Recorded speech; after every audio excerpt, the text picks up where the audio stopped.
Hello, everybody, and welcome to the 12th Chessmates International Tournament, which is being held at the moment in New York. Hello, GM Matthew Sadler. Hello, world. Good to be here. Okay, so we're commentating on round 4, which but it's a sort of double split of the tournament. So we're in the second half of the tournament now, and so the teams have been split into a champions section and a challengers section, and we're going to look at some of the games, I guess, from both sections right now. Brilliant. Well, I mean, let's start with the England against it's not Holland, is it? It's Rotterdam, I think. Yes. The Yes, the we Dutch have team there. some teams are countries and we're some starting off teams are with areas. Yes, it's Stanbad. Okay, yeah. It's this Stanbad, Stanley Badaccioni, against Mace. Oh, good lord! Just need to move that away. Mace van Battenburg, and yeah, this is actually very interesting opening. It's this would Mr. Dodgy would appreciate this one. It's Black basically forgot to play the Budapest, and then suddenly realised, and now is doing it. So just have a quick look at the opening there. So D4, E6. C4, knight F6, knight C3, All normal bishop so D4, far. E3, standard Rubinstein. Yeah, and then Black plays the move E5, which is a Budapest. We So like that. I mean,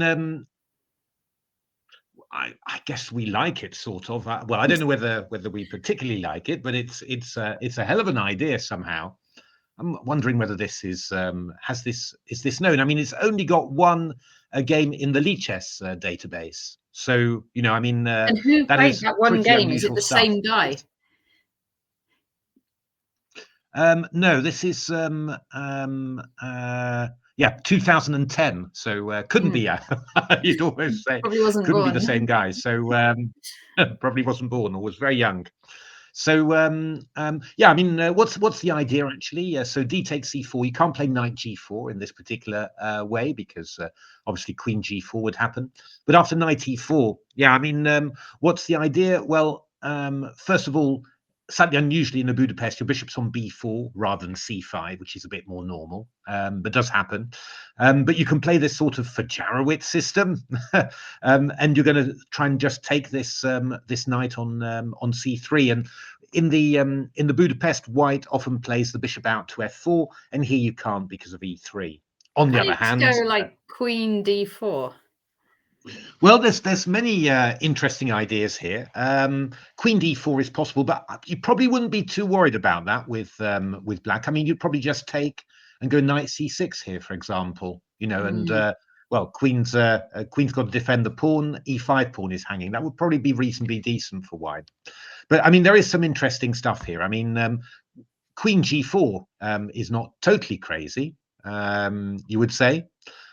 With the idea of, for example, knight takes C3. Bishop D2.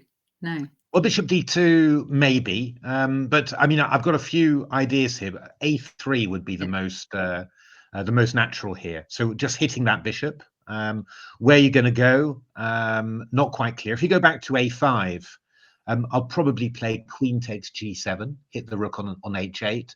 And after rook F8, then I'll play your move bishop D2.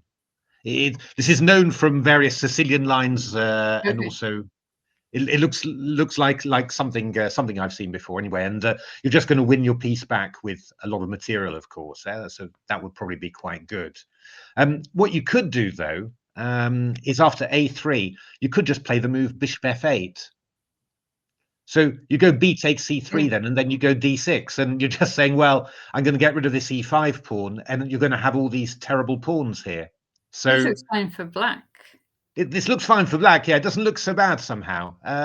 So Queen C2 was played in the game in the previous game, which is not stupid, I have to say. Stanbad has played the move Knight E2, which is also not so silly. But I reckon this is preparation from Black. So For sure. it's the sort of thing that you used to see in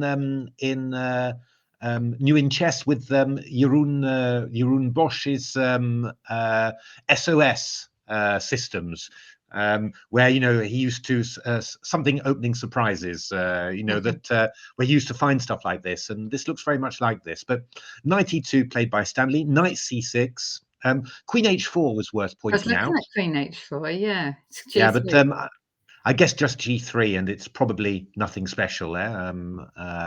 You're going to play bishop g2 afterwards and get the bishop developed. I guess that's nothing special. But I mean, you could sort of think of, knight takes c3 or something, and queen e4 or something. I don't know, but it looks a little bit silly. So knight c6 played, hitting the pawn on e5, queen c2 from Stambad, which is quite natural. And now Black has played the move d5. So this is really, this vaguely looks like some sort of, it looks a little bit like a variation of the queen c2 Nimzo. Wait a minute, let me just do it. Queen c2 d5, a3 takes, knight e4, queen c2 e5. This is quite a well-known old-fashioned line. And if you take, you go knight c6 and then bishop f5. This is incredibly sharp, these lines. So it's vaguely got that sort of feel to it. Yeah, Stanley's got to be careful here, because these are the sort of surprises that can obviously they can have some venom to them. So what if white takes on d5? Well, we've got quite a few ideas, right? I mean, we've got e takes d6, en passant. Yeah. Illegal move, as my nephew said to me. C takes d5 is possible, but I wouldn't have thought that would be the strong. It just seems to activate somehow, but it could be. And I guess a3 would be the other one. That you could that you would think about. So I guess that e takes d6. Knight takes. Bishop f5. Bishop f5, I guess. Okay. I mean, now we have some guests on the stream, so I'm going to just let them. Good Lord. Hello. Hello, Richard. Hi, Tash. Hello. Hello. How are you doing? Yep. Okay. You're here to tell us a little bit more about Chessmates and the tournament. Hello, Gawain. So this is a seminar. Hey, Gawain. Everybody's here. Hello. And I thought the round was in progress. So what's happening here? A simul from Gawain. So we're here doing a simul. Gawain and Richard are doing a simul. Gawain and Richard are doing a simul. Children from York. Ah, lovely. Okay. Wow. This looks a very grand room to have a simul in. It is. It's in the Guild Hall, very ancient building. Wow. Hundreds of years. By the riverside, by the ooze. Hello. Come and say hello. Come and say hello. So tell me a little bit about the tournament so far, because it's been going, hasn't it, since yesterday or since Friday? Thursday? I can see Gawain strolling casually along. Very casual, very casual. How are the games going, Gawain? We've got simul ones. The simul ones, yes.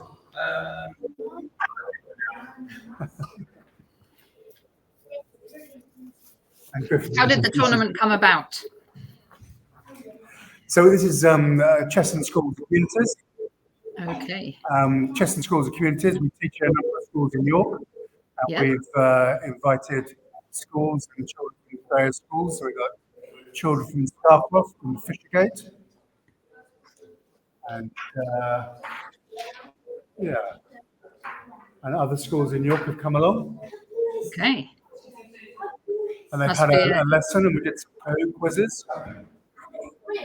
An exciting afternoon. And are they around for 2 days? Just today at the schools? We had some children yesterday and today. And we've got Giant Set in the Square as a Helen Square. Oh, lovely. So we've got a giant set there with people in play. Very nice. So, And tell us a little bit more about the format of the tournament. What stage are we at right now?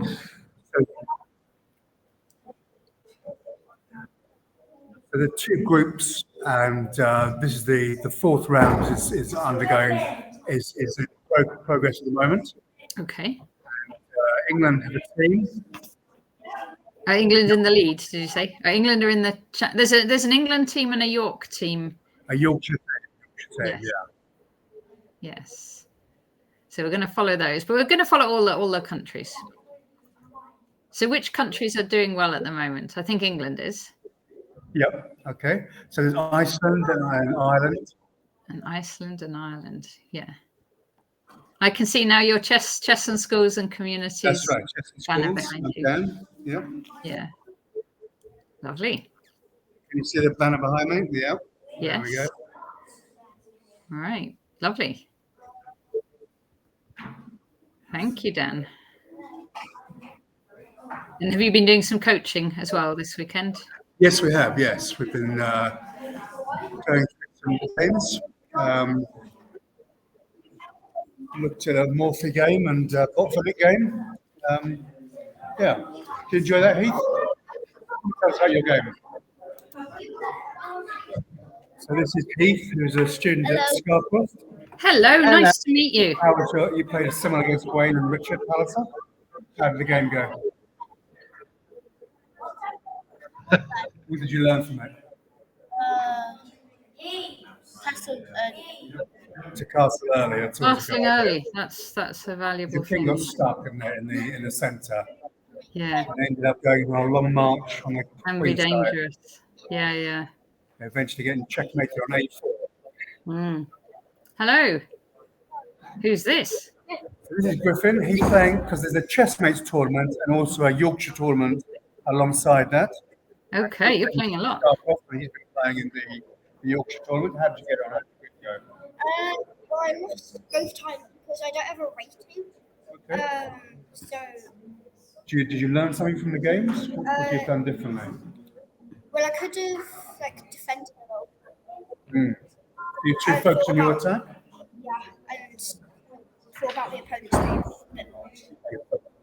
After every move, ask yourself, why did they make that move? What's their plan? What's their idea? Okay. Another round a day? Yeah. So 3 rounds in a day. It's quite a grueling. Oh, you'll be tired. You'll be tired by the end. You'll sleep well. Yeah. All right, brilliant. Thank you for popping onto the stream. It's 12 round, 13 round, I think. So I got invited, so it's not great, but I did against my last opponent. I lost on the 16th move. 16th, okay. 60th. Wow, a long game. Wow. Okay, well, I'm going to let you get back to your games, and we're going to head back to developments in the game England against Rotterdam. So, quick hello to Gawain, and then we're going to head back to the games. But we'll catch you again a little bit later. Thanks a lot, Dan. Okay, welcome. Okay, so. All happening there, my goodness. Yes. But it's all happening here as well. So Stanbad's played A3, which I think is a good idea. So yeah, I mean, you're just really trying to to make not to go. I mean, takes bishop f5. I don't know how good that is, but it's scary, right? So yeah. It's this is just trying to clarify somehow. So interesting though to see. I wonder what Black's going to do. I mean, you still go bishop f5. They just take the well, bishop. yeah. I mean, there's various ideas, right? I mean, you could even consider castling. It's not totally bananas. But yeah, okay, takes. Yeah, it's just that you've got to find a good spot for your queen somehow. Queen d1, let's say. Queen d1 looks pretty decent. It's true. I was just wondering whether we could go a bishop f5 or something, you know, and or Coming something. in on But C2 or something. I guess knight on d4. Knight d4 is probably going to be okay. So that's probably 2 bananas. I mean, the reason why I was thinking of this originally, but then you've got this move queen a4 check, which is, you know, you're going to pick up pieces somehow. So Yeah. so that's not great. I mean, you could even play knight c5, which is not, you know, if you're going to go bananas in here with the idea that I'm going to take like this. But And coming on d3. yeah, I mean, you're threatening d takes c4 actually here. So I don't know, actually. I mean, it's not so bananas, but I don't know. I guess that it's going to be okay. It's just that, you know, if you go something like CD, maybe I can even go knight takes c5 and threaten to come into d3. Who knows? I mean, there's a little bit to be thinking about. I mean, if black doesn't want to do that, which would be quite understandable, of course, I guess bishop takes c3 is normal. Okay. So we go knight takes c3. But then the question is, what is... I mean, I guess you're going to take on here, and then the natural thing would be to take on c3 again. And then I sort of wonder whether black's idea is to... I mean, it could be to play d4, maybe queen takes d4 like this. Okay. You know, the idea you're just going to come here somehow. Not totally stupid. Or I suppose you could maybe even just wait and go castle. You know, takes queen d5. Yeah, maybe likely to get this pawn back somehow. It's not so bad, this idea. It's quite interesting actually. This idea, you know, and but I think what Stambad's done is quite sensible somehow. You know, so I think that's he's, you know, he hasn't spent too much time. And you know, he's sort of done something quite reasonable. And now black's having a little bit of a think. So I sort of wonder he must whether be out of his theory now. Might be out of his book there, or maybe he's you know, he's sort of deciding a bit. Sometimes that happens. You're sort of deciding, oh, do I keep on going bananas and try and go for it, or, you know, is it time to sort of accept a slightly worse position? You know, that sort of thing. I don't know. So we'll see. But very interesting play from there on board one, and very interesting idea. I wonder whether Stambad knows this somehow. It's the sort of thing you might have come across in Blitz. But yeah, again, in the... Oh, wait a minute. Because I'm looking at the masters database there. Okay, right. You want the everybody's database. Yeah, I wonder whether I could... let's have a look. Can I... Oh, I don't know. I'm not quite sure how to get the normal database on there, but yeah. Okay, not bad at all. Let's move on maybe to the next game. This is Joaquin Arts against Avyukt Dasgupta of England. Let's have a look. Well, everyone's very classically schooled here somehow. Yeah, I mean, Nimzo Indians. Oh, not E5 in this game. No. But B6 though. So also a slightly unusual line. Yeah, black playing this rather calmly, I have to say. I mean, bishop e7 is quite an interesting little idea. The basic idea is that you say, well, you've played knight e2 to support the knight on c3, but these are sort of superfluous knights pointing at each other and blocking each other in, you know. So black plays knight g3, and then there's stuff like h5, for example. This is quite a common line in engine chess, actually. Okay. Oh, That game of knight's Tony going to need Proston to move in again, 2000. otherwise you're going to get a terrible... Yeah. It's quite interesting somehow. So, well, actually, after bishop d6, the normal move is rook h3, just to Fair then you enough. play e4 afterwards. It's quite interesting. But what black's done is a sort of old style Nimzo Indian somehow, because so he played the move takes and d6. This was how Nimzovich himself used to do it quite often. Just, you know, swap off the bishop pair and then not occupy the center, but play around it. Bishop d3 played. Obviously, bishop g2, we'd have rook g1, then you'd take the pawn on g7 afterwards. So black played queen e7, castle, c5, and now d5. Yeah, this is, well, not really a pawn sacrifice, because this would just win a piece for white. So basically, you're going to end up in some sort of Benoni-ish type position. Depends a bit what black does now. but where white's got the two bishops, really, and essentially white's got a pleasant edge in this position. It's so. Yeah, I'd say in terms of the opening battle, I think the Dutch player here has come out of it a little bit better than the black player. But okay, early days. Well, this was yeah. I mean, again, d4 knight f6 c4 e6. Okay. Very All three. popular. Yeah. Yeah, but after knight f3, black played the move c5. Very common move order, this, because in the modern Benoni, playing it in this move order is quite dangerous somehow, because white plays the move f4. Right. Yeah. This is known as the flick knife attack, because you Is it? flick in.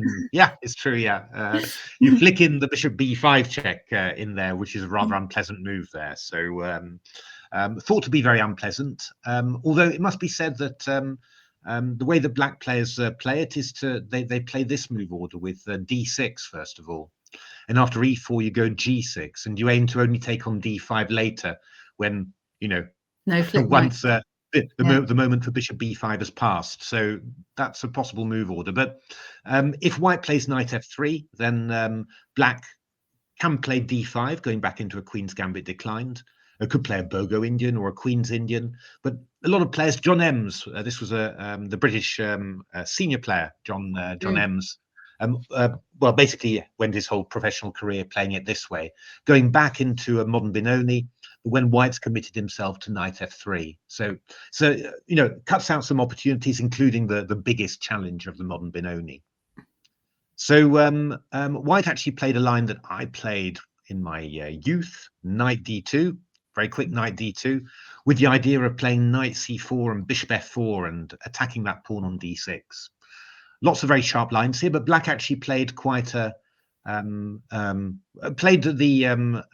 safe line, basically. The idea being that when you move the knight to c4, black's already to play knight b6 and exchange off that knight. Yeah. So normally what white does is, if he wants to do this, he plays the move e4 first. And after bishop g7, then he plays knight c4. And then he can move the knight back to e3. That's the normal way. Oh, And then you play nice. e4. Yeah, okay. It's quite nice, isn't it? I always quite like that somehow. But what white's done here is play the move knight c4 quickly, and now e3, which Could is you go okay. E4 straight away? You could have gone e4 as well. Yeah, it's e3 is a little bit funny somehow, yeah, because I mean you spent all this time getting the knight round to this square, and then you're just letting it be exchanged. And also this move e3.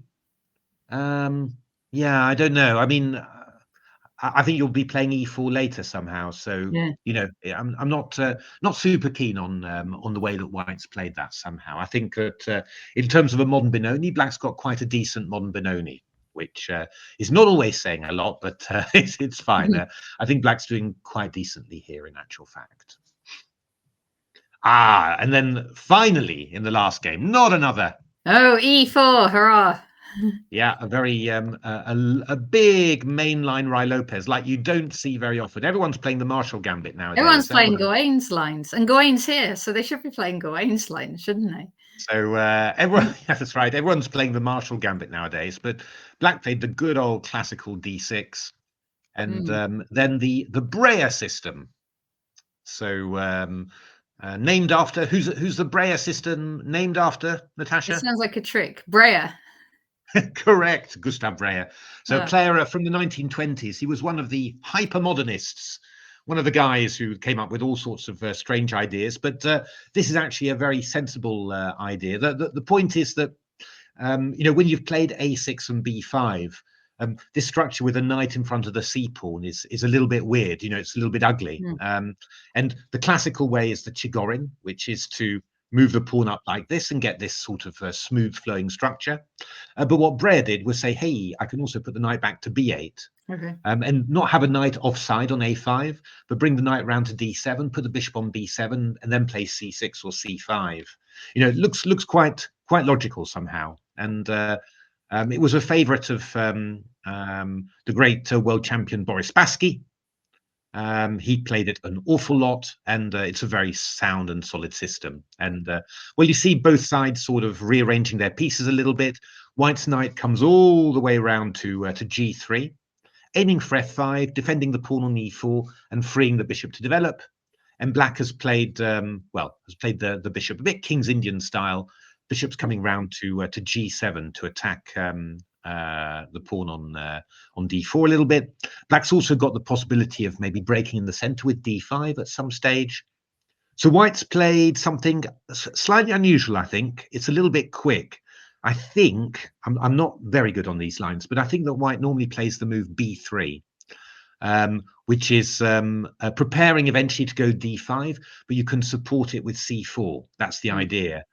Playing d5 immediately, you would think that black could simply play the move c6 and get rid of this central pawn, which in principle is decent for black, because you're going to try and get in d5 next. So I'd say that this move d5 is probably a little bit inaccurate for white there. But okay, I mean, the position's still fairly is basically even. But I think that c6, black can basically feel that he's achieved what he wants from the opening there. So that's that. Now I think it's more than 4 boards, isn't it? Each Yeah. There's 10 boards, I quite think. a lot, I think. Yeah. It's so there we are. Let's have a look. We're carrying on then with this game. Ooh, this is an offbeat one. So e4, c5, knight c3. 10 rounds. Yeah. Ooh, this is Gawain stuff. This is Gawain stuff. I'm sure this is taken from Gawain's coffee house repertoire. Oh, for white. For white, yes. Yes. Yeah. Samuel Marsden. I'm sure this is a tribute to Gawain. So knight d4, knight f3. So feels a little bit weird always to offer the bishop pair, but the idea is that white's quicker with development, also going to get some d4 e5 stuff in. It's more tricky than you realize with black. So what black did was quite a main line, played the move a6, hitting the bishop. Bishop comes back to d3.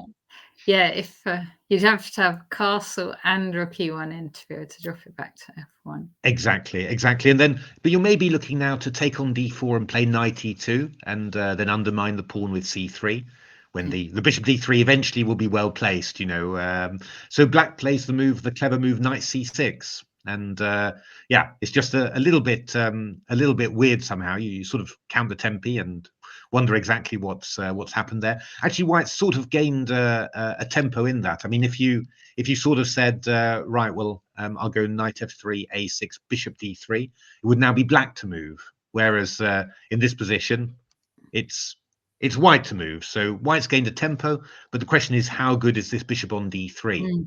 It might need to move again in the future. But that's the point. That's what white's trying to prove now. He's playing the move b3, and he's trying to prove, haha, I can make use of all this extra time. But it's probably not that amazing somehow. So queen e2, d6, and then you're sort of thinking, is white going to castle queenside here? I felt this was what white was really teeing up for. But in actual fact, he's played the move castles here, and castle kingside.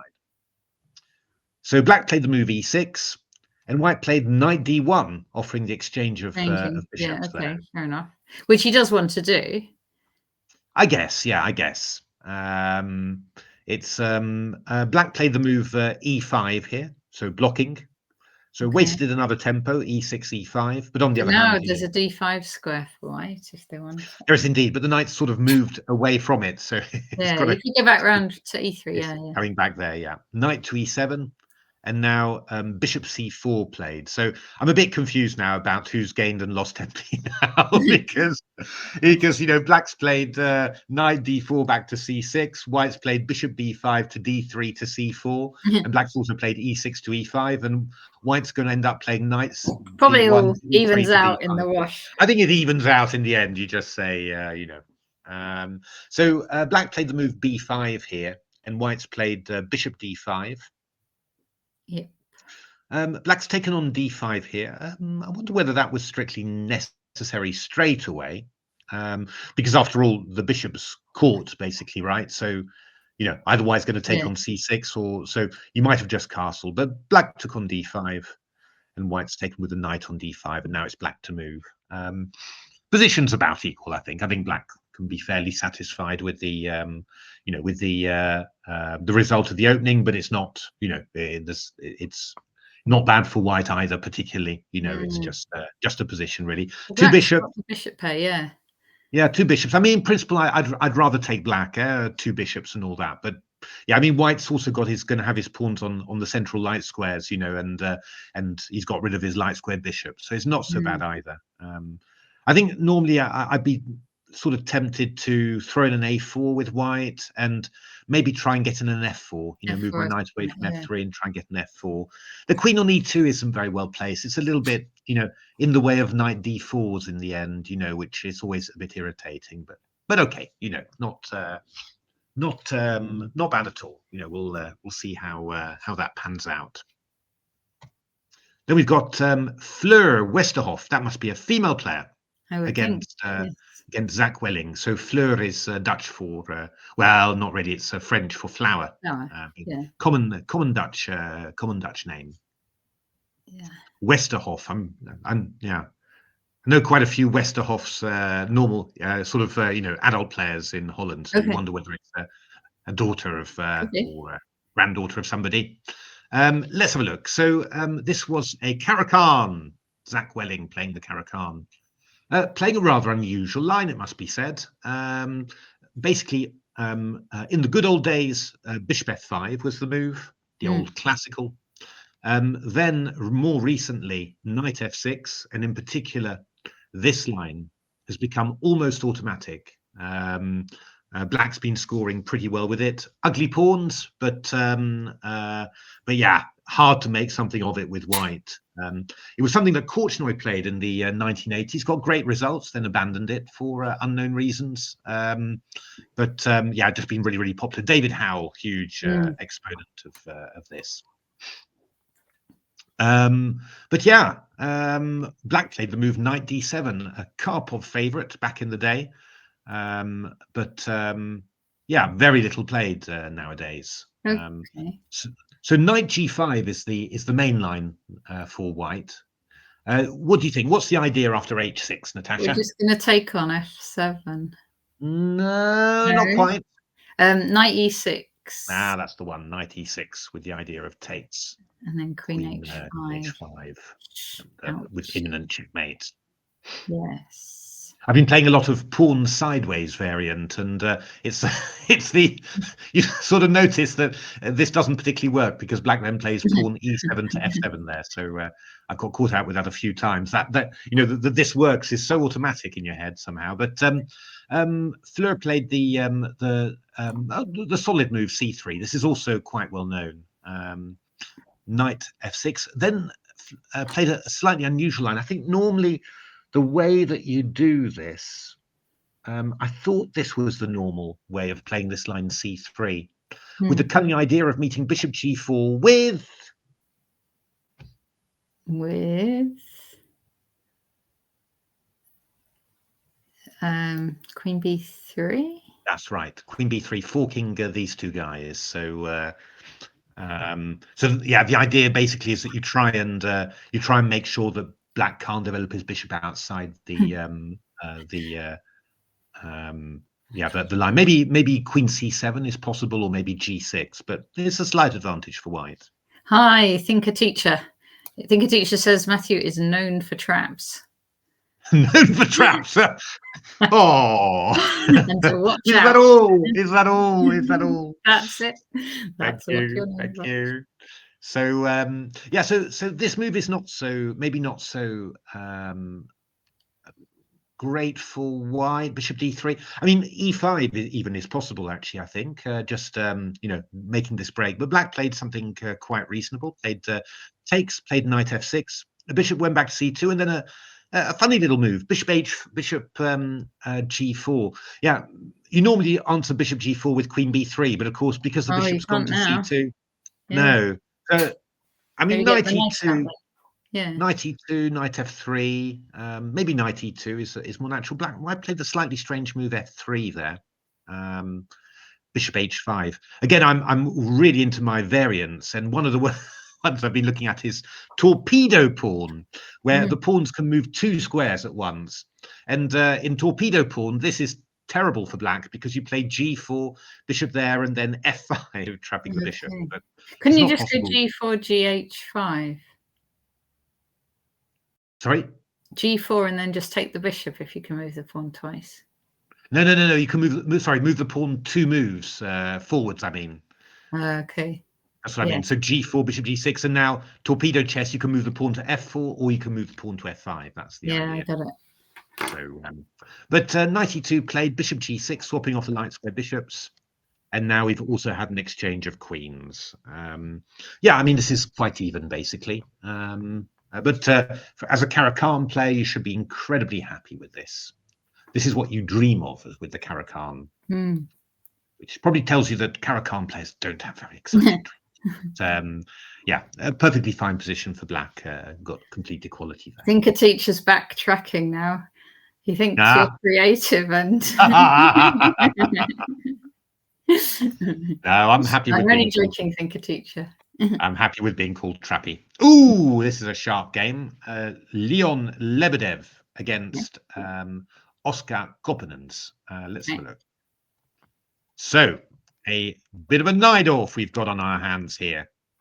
And the sharpest line, bishop e3. Ooh, and then e6. Oh. All right, let's see. On it, but, we lost you there for a second, but you're back.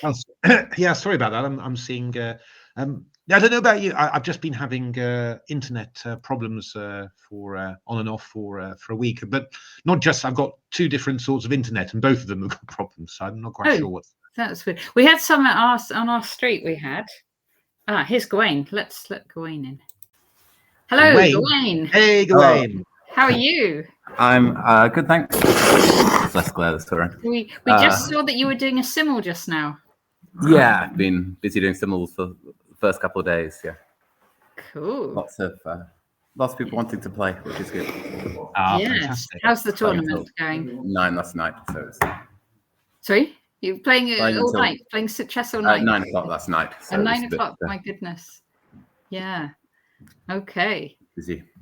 Are you doing any coaching as well, or Gawain, or the teams? No, or just playing people. Okay, Yeah. that's fair enough. I think. Have there been any? No, it's just we saw that one of the people had played something, I think, from your coffee house chess repertoire. So we were wondering whether. Yeah, I've been very impressed walking around. Lots of my ideas. So excellent. Lots of Indians and coffee house repertoires. Yeah. Yeah. And yeah. So yeah. So have you been following any of the main tournament games, or you've been mainly simuling? Yeah, I've been mainly in the side room or outside on the big board playing out there as well when the weather allowed. Yeah. But yeah, I've been following a little bit. Well, we've just got onto a Najdorf here, which you might like. Yeah. Yeah. So actually, there's just one thing I wanted to show you, Gawain. It's the board 1. Have you ever seen this idea? So let me just show you you can see the board, right, Gawain? Yeah. Yeah. So have you ever seen this idea? And now E5, a delayed Budapest? No. No. I was chatting to the Rotterdam coach at dinner last night, and he seems to have a lot of these interesting ideas. So, who is the coach? It came from him. Who is the Rotterdam coach? It's an FM Van Dijk. Oh, okay. Now, I was wondering whether it was Jeroen Bosch or someone. You know, the guy who used to write for New in Chess and with all these secret opening surprises. You know, it was because it looked like one of those ideas. Yeah, it's got that feel to it, certainly. Yeah, it's it's pretty crazy, but so how's that game gone now in the end? I think it's stalled actually. So Queen C2 D5 played, Stambad played A3, yeah, Black's still thinking. He's now on 1 hour 20 minutes, which is, I guess, not super good news Actually, I somehow. would suggest knight c5 here, maybe for Black. Well, yeah, no, we said, I think we said, we thought that, well, we wanted to play castles. That's what we wanted to play, obviously. Obviously, it takes a knight b4 and then try and make something like this work, but we couldn't really make it work. Although, I mean, the thing that obviously you're kind of keen on this sort of idea, right? You know, that you could get some sort of lovely mate there, but there are a few obstacles on the way. I don't think Stanley will allow that. I don't think Stanley will allow that. So I was sort of thinking that maybe the best was to take on c3, and then take on c3 and play d4, maybe. You know, yeah, that's a bit sort of pure way of doing it. Yeah, you know, and play something like this, and try and claim that you've got some sort of compensation for the pawn as Black, which I think, you know, is probably not an unreasonable claim. You know, this is probably how the engine finds playable paths in these lines, but you just have to suffer a bit in, like here, you're going to have to suffer in with 2 bishops against bishop and knight, probably. Yeah, no, that's right. That's right. Yeah, it's the sort of thing. Yeah. I guess it's the sort of thing you play quite happily in Bullet or Blitz somehow, you know, and you know, sort of say, well, even if I suffer a bit, it's over in 3 minutes. But somehow for a longer game, want something more exciting. Maybe you want something a bit more exciting. But Stanbad played this very quickly. Actually, he didn't take more than more than 10 minutes to make he doesn't take on tend to. e5. Anyway, right? He's a very quick, intuitive player. Yeah. Very Bishop f5. Sorry? Bishop f5. In this position? Refuted, yeah. I think we just take it, yeah? And knight takes b4, there's always queen a4 check, which is annoying. Yeah, no, that's right. And if knight g3, e4. Yeah, I mean, e4, even queen a4 to take on d5 later, so... yeah, with that knight trapped in the center, yeah. Yeah. I think it's, I mean, I think it's kind of... I mean, it's a little bit too much, really. All this, I guess. You know, it's. I think if you're going to get away with anything, it would be castles, and then taking on b4 like this and doing something. But obviously you can't really imagine that this. It's just one tempo that White needs. And then... Yeah. So I think I would say I think that's probably going quite well. I think for. Did you see that Rotterdam actually lost this morning? Oh no! No. They lost to Monaco, and the match only really just finished. It went to the wire, 5.5, 4.5. Wow. Oh wow! But it's like the old 4 CL where we had 2 groups. That it turned out to be a dead rubber because Monaco had lost their other 2 games. Oh, so they qualified for the top group, even though they lost. Right. Okay, yeah. It'll be interesting how that affects team morale. Yeah, because they're quite strong, Rotterdam. Yeah, they're pretty strong across the board. I was expecting, well, you hear England and then you hear Rotterdam, and you think, well, that can't be a challenge really. But no, it's very, very evenly matched. This I played a few of them in Simul last night, and it was very hard work. Oh, how did you do in the end, Gawain? I think it was 21 boards. I'm not sure how many draws. And I think only 2 losses in the end, but I was worried that I was going to get a minor score for quite a while. Yeah. I was channeling my Spassky famous comment about playing in simultaneous in England.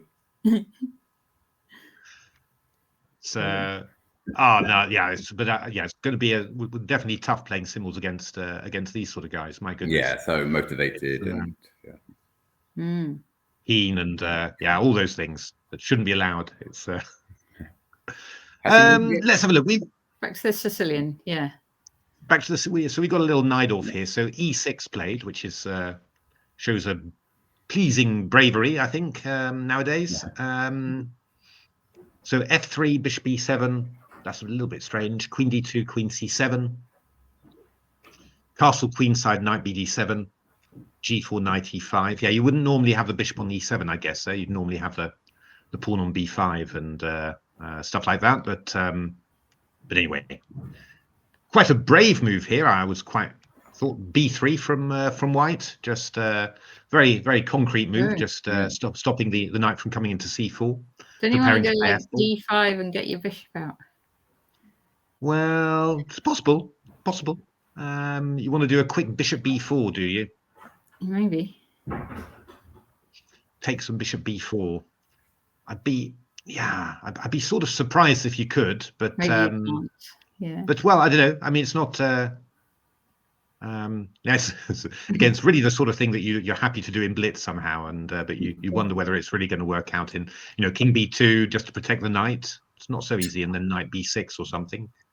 But yeah, it's probably a little bit too crazy. I mean, maybe white could also just play something like king b1, this position, just sidestep.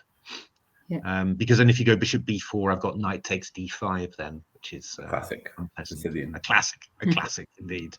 So yeah, and then you're maybe a little bit afraid that you've opened up the center a little bit too early somehow like that. But okay, b3, a very, very concrete move. Yeah, I don't think I would have played b3. I would be too scared. Yeah, no, me too. But yeah, with it on the king side and allowed that knight c4. Yeah, but white's just played f4. And then, might have expected a quick f5, but he's just gone h4 now. So warming up nicely. I mean, black's got to be very quick here now. I mean, because he's wasted a little bit of time in the way, shuffling the knights around there. And it just needs to. I mean, this knight has gone on c6, has gone d7, e5, c6. So need to be quick somehow. And in principle, you'd expect that white's doing pretty well in this position. Black might change plan and not go kingside. They might go bishop d7 and go long, bishop b7 and go long. You have to he's played bishop b7. He might be b5 at some point. And f5. Yeah, you're really worried about stuff like that. Yeah, I mean, f5 is also quite interesting now that the bishop's, bishop h3 is also not, just looking at that as well. Feels very, I mean, also, after knight takes d4, you can even, if you castle queen side, you can take with the queen, and you're looking at a7 as well. There's a lot of danger in this position. There really is, so. I'd definitely be a bit worried with black here, but I mean, actually, I was going to say is bishop b5 possible already? Actually, maybe a little bit too much. Probably having played b3 is a little bit not so good. Well, I don't know. It's still quite dangerous somehow. Yeah. I would. Yeah. You quite likely to wait for black to commit to the king. I just continue the plan of h5 or something. Yeah, no, I think it's probably right, but I think even this is quite dangerous. Yeah. Queen a5. Yeah, a take on here, I think, is the idea. Take on c3. It's like Nakamura. Yeah, I want to take, and then I'm claiming. Maybe not. Well, actually, queen b7 is quite tricky. Queen takes e3 check. Come here. Queen a7. Yeah, I guess I'm going to take on here and a2. And claim that I'm. Perfect. Anything at the end of all of this? No, I don't think you're surviving this. Yeah, I don't know. I mean, it's an idea anyway. I mean, bishop b5 is definitely something you could consider because. Yeah, I mean, if you just have to play something quiet like this, this looks like a really nice version somehow. You've really got a lot of space, and those knights are horribly, really horribly restricted.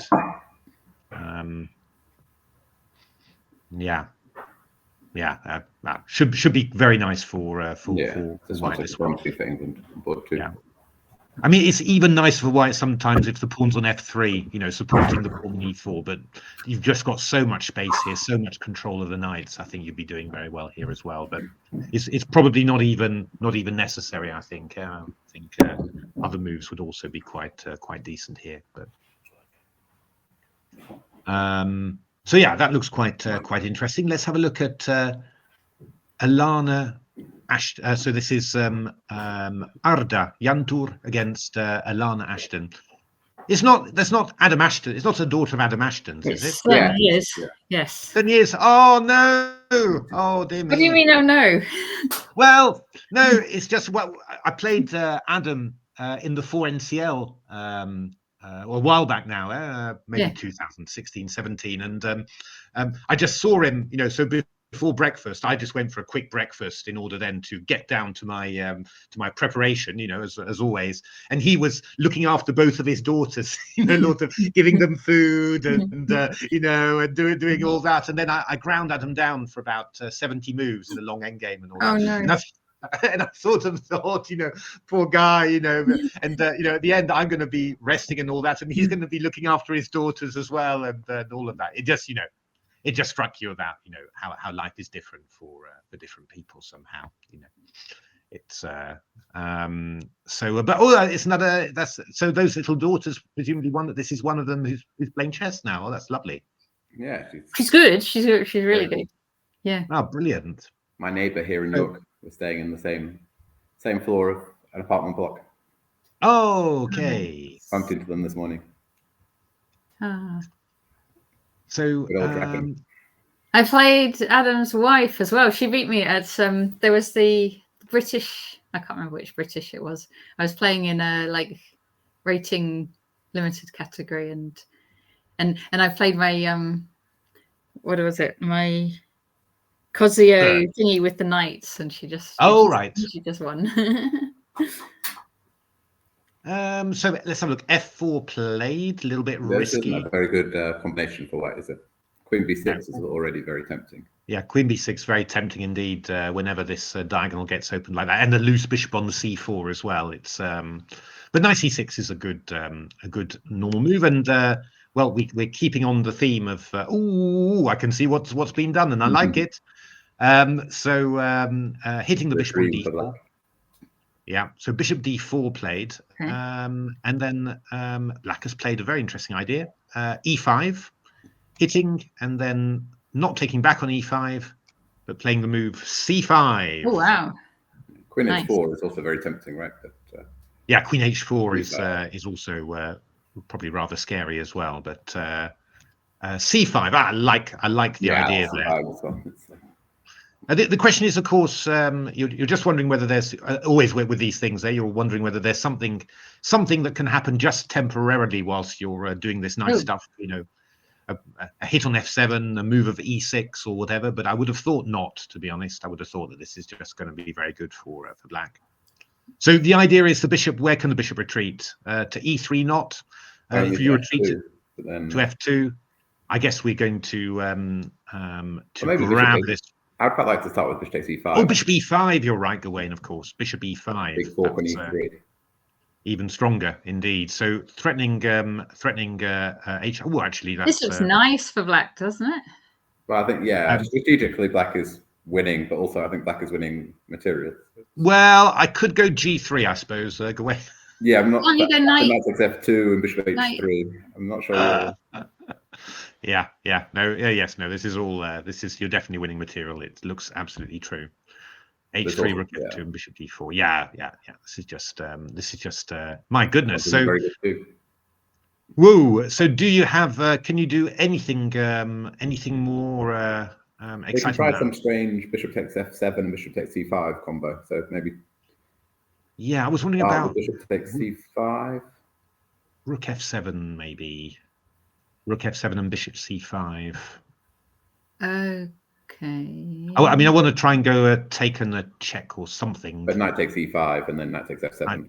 Knight takes e5 just brings it all together, doesn't it? Really? Sorry, not king f7, queen d5 check.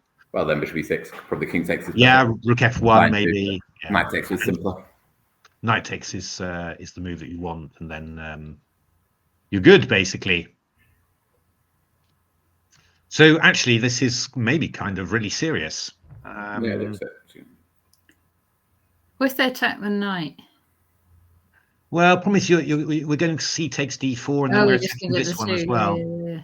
That's the big check with bishop takes d4. Otherwise, e6 or something would. Yeah, e6. There's indeed bishop d4 with check. So, mwah. So you can play bishop takes c5 and bishop takes f7 and have, what is it, 3 pawns temporarily. Yeah, I guess. Well, that maybe you could take. You take on e5 there, and maybe just that can be a very quick mate as well. It could be very strong, this one, couldn't it, with these coming in? So because this one's a little bit unclear, isn't it? Takes on f7 and, well, maybe unclear. Well, I don't know. Maybe you can claim that you're going to get some. This might turn out, well, it's not very clear, but might turn out to be something. But I think bishop takes e5 is even stronger there. Yeah, don't need to grab anything yet. No. So queen h4 as well. So yeah. So bishop f2 played by white, and then we're expecting bishop takes c5 if we're. That's what we're expecting, and this is looking very, very promising indeed for black. So looking good for England there. Okay. Yeah. Let's move on to. This is a different match, yeah. No, same match. Alex, England. The same match, yeah. So still Rotterdam. So we've got a little Caracan, but didn't follow your coffee house repertoire, Oleg. So you're definitely going to have a word or two with him about that. Played the move. If you know that DC is going to be played, you're very happy to play it. It's true. That is true, of course. So IQP gained a tempo really for white. Basically gained a tempo. That's right. And black playing it slightly strangely. Well, maybe that's not quite fair. Maybe this position, but normally, if you have your way, you're going to try and play the bishop b6 to b7 and put a knight on d7 and. Bishop comes to e7, sometimes d6, castles, and just try and get that sort of smooth formation somehow. With a knight on c6, it just gives white, plenty of opportunity to play d5, and well, you can build it up and make that even more dangerous, by putting pieces. Already looks quite tempting. But... Yeah, already you sort of say, well, white's going to have an easy edge with no risk at all, and you can build it up with rook e1 and a3 first as well, and what white's done's a little bit slightly strange. Maybe played the move bishop f4. Black played a6, and then again here you're really thinking, d5 could be. But is d5 knight a5 possible now? Knight a5. But could we go d6 here? Would that be possible? No, it's not really very good, is it? I'm hallucinating like a lunatic there, I think. Yeah, no, I was just wondering whether I could get away with something like that, but it's not really. It's quite. No, I think quite approaching.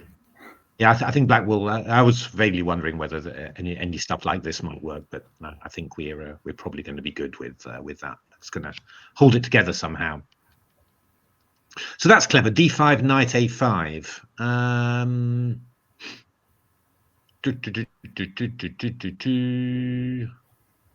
Yeah, that's possibly. That's really annoying, isn't it? My goodness. That is irritating. Okay, so white played the move a4 to stop that. I'd black played a3, I think. Yeah, From squares. a3. Yeah, black could. Very tempting already. Yeah, it's a very tempting reaction just to stop d5 and sort of get around those pawns. So black played a slightly strange move here, bishop d7. So d5. Which, again, you're feeling tempted with d5 here because. If the bishop, would come out to f5 or g4 later, you've wasted a tempo like that. So it's feels like you could do something with this one. Get rid of black's. It's always less than you think. Trump in the position. This outpost on d5. Yeah. But white played queen e2, which is fine. It's fine. Castles, maybe rook fd1 feels a little bit. I'd be sort of if I'm wanting to play d5, I'd be I'd be maybe thinking more about having the rooks on d1 and e1. It's always, well, slightly tricky decision, but I think White's got his ideas about playing these positions. I mean, I used to play. I have played some IQPs in this way, actually, putting the queen on e2, rook on d1, and putting the bishop on f4 to stop the queen coming to c7.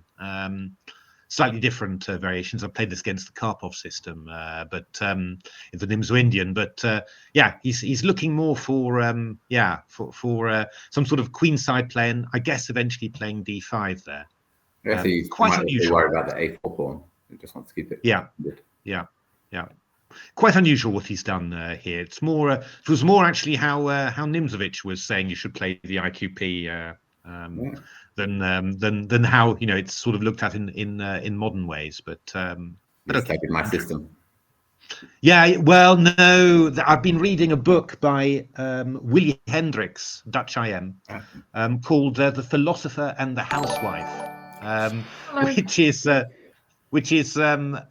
he's looking at the enormous rivalry in the 1900s to 1935 between Nimzovich, the philosopher, and Tarrasch, who Nimzovich called a housewife. That's right. Which was not meant in a nice way somehow. But yeah, so they were both looking for the ultimate truth in chess, and but they went about it in quite different ways somehow, and particularly Nimzovich, sort of set himself against Tarrasch somehow. So that was that's why I've been thinking about my system again and how it all used to be somehow. Well worth reading this book, by the way. I think, frankly, anything that Hendricks writes is really nice. But he also wrote The Ink War, which we did the same for the all the polemics between Steinitz and Zukertort back in the 1870s. And he's also the guy who wrote Think First, Move Later, and other books like that. Very nice author. Is it not Move First, Think Later? Move First, Think Later. That's the one. Sorry, getting confused there. That's the one. So that's controversial. Controversial book. Time travel advice. Yeah. First. I'm a bit worried about White's long-term ideas here. You've had so long to play d5. Yeah, I mean, Black played bishop b4 here, and you're crying out for d5 here, really, aren't you? Yeah. I would have played knight b4 again. I think that's move. Yeah, knight b4 I mean, instead of bishop. Yeah, I can hear some pigeons. Yeah, just trying to keep control of. Yeah, it's but yeah, he played bishop b4, and White just played very calmly here with bishop g3. And Black played rook e8, which is maybe a little bit. I'm finding it a little bit hard to really be at one with what the Black players are doing. I mean, for example, another plan would be to play rook d8 and bishop b8 somehow, probably after knight b4. But just to quite a common idea really to try and deal with the d5 pawn and also have the bishop on e8, just reinforcing the pawn on f7. But obviously, when you go bishop b4. Then, well, if you go rook d8, well, you've got to deal with the idea of the White might go bishop h4, which is always possible. So putting the rook on e8 now, but White's played the move knight to e5. And yeah, I was thinking in these Nimzo lines, quite often Black drops the bishop back from b4 to e7. Yeah, that's right. It's a very strange move to play. Yeah, on b4. I mean, also, taking with the bishop takes c3. It's okay when your knight's on d7 somehow, because your knight comes around f8 to g6, but here the knight's actually restricted. It's attacking the pawn on d4, no longer doing that. It was looking at the b4 square, no longer doing that. And of course here the queen's not very well placed because the b file's open. So it just feels like we're mixing up a lot of ideas here. So in principle, I'm on balance. I'm liking White here. Well, this is what I was wondering about as well. So, just thinking why you shouldn't be able to, of course, but can you? So what? Rook takes d4 or queen e3 would be my candidate moves. Yeah. Unfortunately, knight d7, knight e2 check is not, do that. not possible. So I suppose maybe Queen D3, would that be possible too? I don't know whether that would improve my. Well, okay, let's go violent first of all. Start with Rook D4. So Queen D4, and then I guess we're going Rook G1 here. Is the bishop take C3 here? Interesting. Queen. Yeah, I mean this is how are these positions? I never know. Not clear to me. Not very clear, this somehow. I mean, I'm thinking that after Queen E4, you can't take on B2 because of Queen B7, but I'm not 100% sure about that one. But there are background issues as well in some lines. But yeah, the bishop can come back to F1 somehow. That's why I'm thinking that I'm probably going to knight. Oh, E5 you want to play. That's quite a decent one. Maybe I'll take on A6. Ooh, I don't know. Can at least. Well, I'm not losing material here if I can more. But... Yeah, and I'm not. Probably black. I guess black's all right, isn't he? Really, in these sort of positions, you would sort of feel. Quite interesting. I mean, I could take on C3 as well, I guess, but then you're sort of. I don't really know how these positions are going to pan out. I mean, I guess I'd take on C3. Probably C3, 97. Exchange it all, and then so if white can get coordinated, then we'll be. Yeah, if I can get coordinated, it would be. He's going to be great. Just the question is whether rank things. Yeah, I mean, rook D8. I can go. If I get the rook swapped off, it's probably not. There's also rook C8, right? Rook AC8, and then Queen A1 check. Queen A1 check. That's good, and then and then get the rook down as well. Yeah. I suppose I could go bishop C7 maybe. Maybe it looks very artificial though. Queen A1 check, Queen D. No, what are you doing after Queen A1 check? I was guessing I was going to play Queen F1. Oh, Queen A4. Pawn on A4. Yeah. Okay. It's all.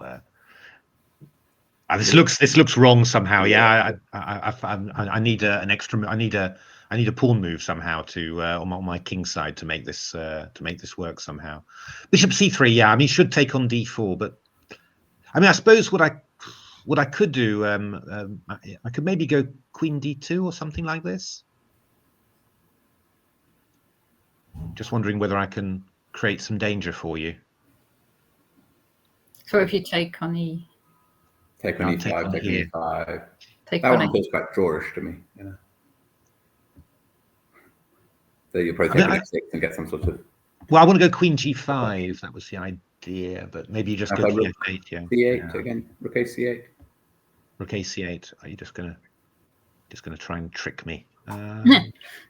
Queen G5. But H6, I was. Oh, H6. Yeah, okay. Not getting further.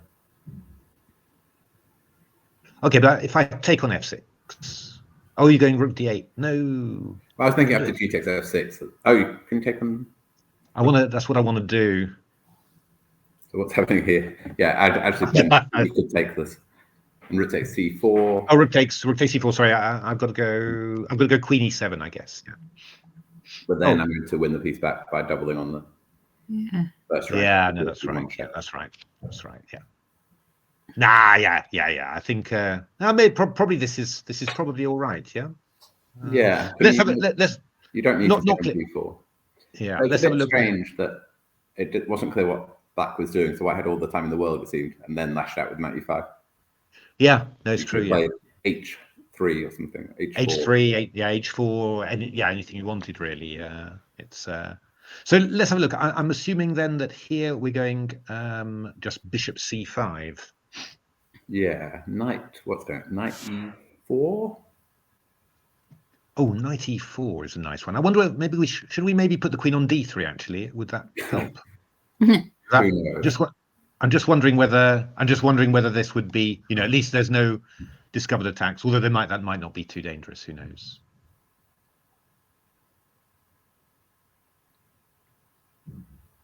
Oh, hang on. Knight takes e4. With queen on e+. No, now with queen on d3, but knight takes e4. Knight takes d7. Knight takes g3. Ooh. Which maybe you do with the queen on e3 as well. Can you? Well, if you Evil. just take. Let me just show you. Let me just show you. I'll just show you that line. You got. Evil, Gawain. That is evil. Very nice. You've got to take on e2, and then we. It's level. Yeah. Black's a pawn up at the end. Black's a pawn up. Yeah. Probably So. Excellent to hold. So knight takes e4. Wow. Knight d7, knight g3. But does it work if the queen is on e3?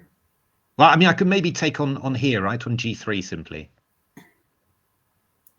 Ah, yeah, you're still just going to win a piece, unfortunately. I just want to take on c5 and take on d4 then.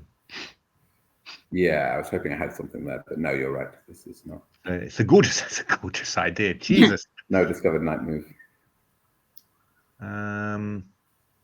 So, yeah, I mean, this looks quite strong somehow.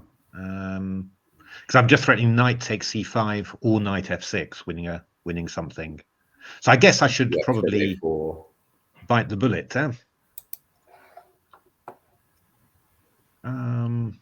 But okay, I mean, I could. This one white's going to be better by taking on c5. Yeah, I mean, you should really be better here. I mean, I guess rook d8. It's not clear. I mean, it's sort of. Yeah, because b2 is hanging now. So it's... Oh God, b2's hanging. Yeah. I wouldn't be. For playing these guys in the summer last night, they'll be in their element. Yeah, no, it's chaos. Yeah, I mean, I don't know whether I could just play the move. So I play a move e3. Like yes. Then maybe take on e4. Yeah, take on e4. Let's have a look at quick look at with the queen on e3 then, because I'm the one who was insisting on doing that. So I mean, we could throw in maybe an a5, of course, couldn't we? Yeah, whether it helps or not. Well, I'm just thinking that after bishop a4 then or something, we could go rook e1. But okay, if we go knight e4 here, that's maybe so knight e4, knight d7. That would be. And this was the knight e3. You'll just recapture. Yeah, I'll just recapture again. Although it's not that clear, really, is it? Because I could go knight takes g3. Knight takes b6. Oh, knight f5, queen takes c5. Yes. No. Okay, you can just take on b6. You just take it. Just take on b3. Yeah. That looks like it's working. Yeah. To me. It looks like it's working. So probably this is just very good. So take on a4 again instead. Yeah. So we should take on a4. But queen on e3, it feels like there could be a stronger kingside attack. Yeah. This feels like it could be dangerous. This one. Take some knight g4 maybe, or knight c5.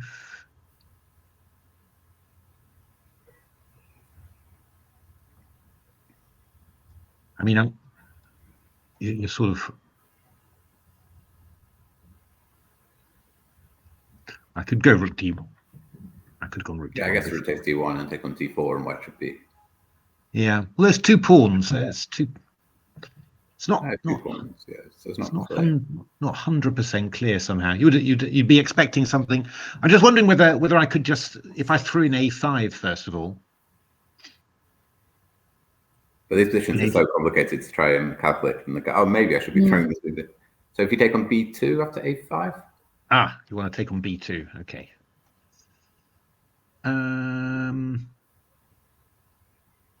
But now, surely. Take on. There was also potentially knight f5 after a5. You don't necessarily have to move that queen. Oh, I wanted to take on here. And then knight a4. And then go knight a4. That was the idea of exceptional cunning. And I want knight f5, but I don't really believe it. No, it can't be true, surely. I'm just going to here because there's a whole take on b2, I think, and d7's hanging as well. Not everything could be true, surely. No, yeah, this one is working.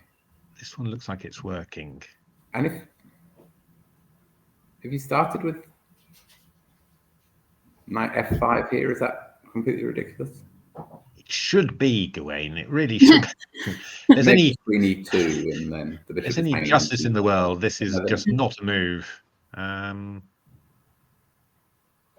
Yeah, I don't know. Maybe queen d2. I mean, I'm taking on d7.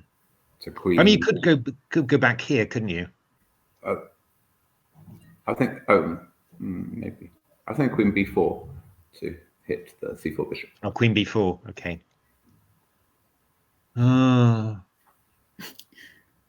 Yeah, no. it's going on, right? It's just carrying on and carrying on. Oh my goodness me! You'd have to be pretty brave to do this with. Yeah, it depends how bad the position is. But it's quite a horrible position for black if you don't take on d4. So. Yeah, I think it's not looking particularly good, is it? So you should definitely. Is he still thinking about it? I think he's thinking. He's at 106. I think he's thinking about it. Yeah. So. Yeah. To return to. Very complicated. Well, to return to, definitely. Let's just have a quick look then at final game, which is Dorian de Ridder against Zach Norris. Have a quick look through how this has gone. It was a good old Sicilian. Accelerated dragon. Oh, turning into a obviously in honor of Gawain here. It didn't look like it from the position we saw at the end, did it? No, certainly not. So queen d2, bishop d7 played. Oh, and then castle kingside. Yeah. Well, there we are. Would you normally castle queenside, Gawain? Yeah, White's whole setup is designed to castle queenside and throw the kingside pawns down the board here. It's all about mating black. Yeah, castle kingside. I wonder whether he just misread the number of O's. It's just because I mean he's playing the same moves afterwards somehow. It's just one O is missing somehow. If you're playing this way as white, you might as well have played h3 rather than f3 just to keep a bit more. Yeah, no, that's right. Yeah, this looks a little bit safer king. Yeah, and potential playing f4 later. Exactly. Yeah. I mean, this is solid, but it's a little bit how the engines used to play in the good old days. Somehow, it's. I remember when I was writing my Dragon books, there were a lot of engine games in this kind of position, but disregarding for the book, but it was interesting. So, I mean, I would have expected black maybe to play knight a5 here or something, or knight e5. Yeah, one of the classic moves, taking and a5. It's okay. Strange. I mean, he's actually playing it very much like an accelerated dragon somehow. But when white's got the pawn on c4, he's it should be an improved version for white with the bishop outside. Yeah. So knight d7. Nah, we're not going to get excitement from this one. I feel. d5, queen b6. I think but I'm wondering. Yeah.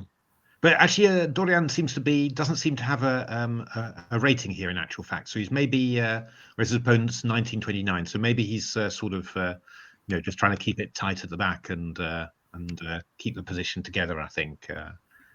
I mean, black's doing absolutely fine here. F4 maybe is a little bit, in a way, a little bit stranger when you've played f3 and you've exchanged all the stuff off, but. It's probably, it gives black opportunity to play, you'd say f5 at some stage, and unbalance the pawn structure. And it feels like one of these positions that's equal, but black has a lot more potential.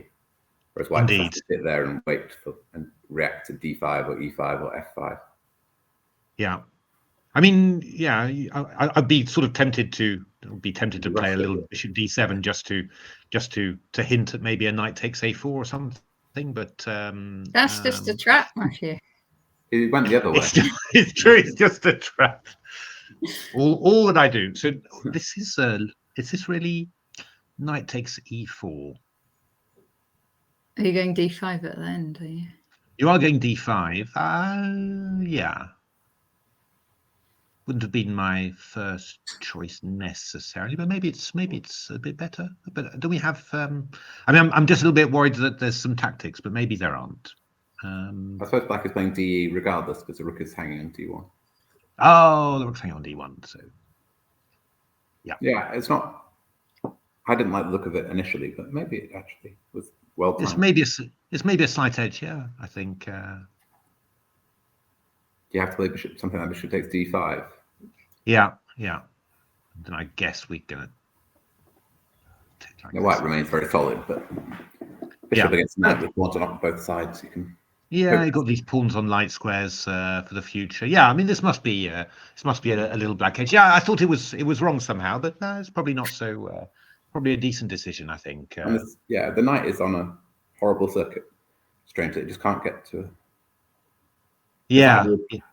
Where would it want to go, Gawain? To e5, is it? Yeah, I think if you could put it on f3 here, d4. D4 is the square I'd want the knight on. Okay. Or c4 without the bishop on d5. But playing at d2 immediately, but there was the pin was the problem.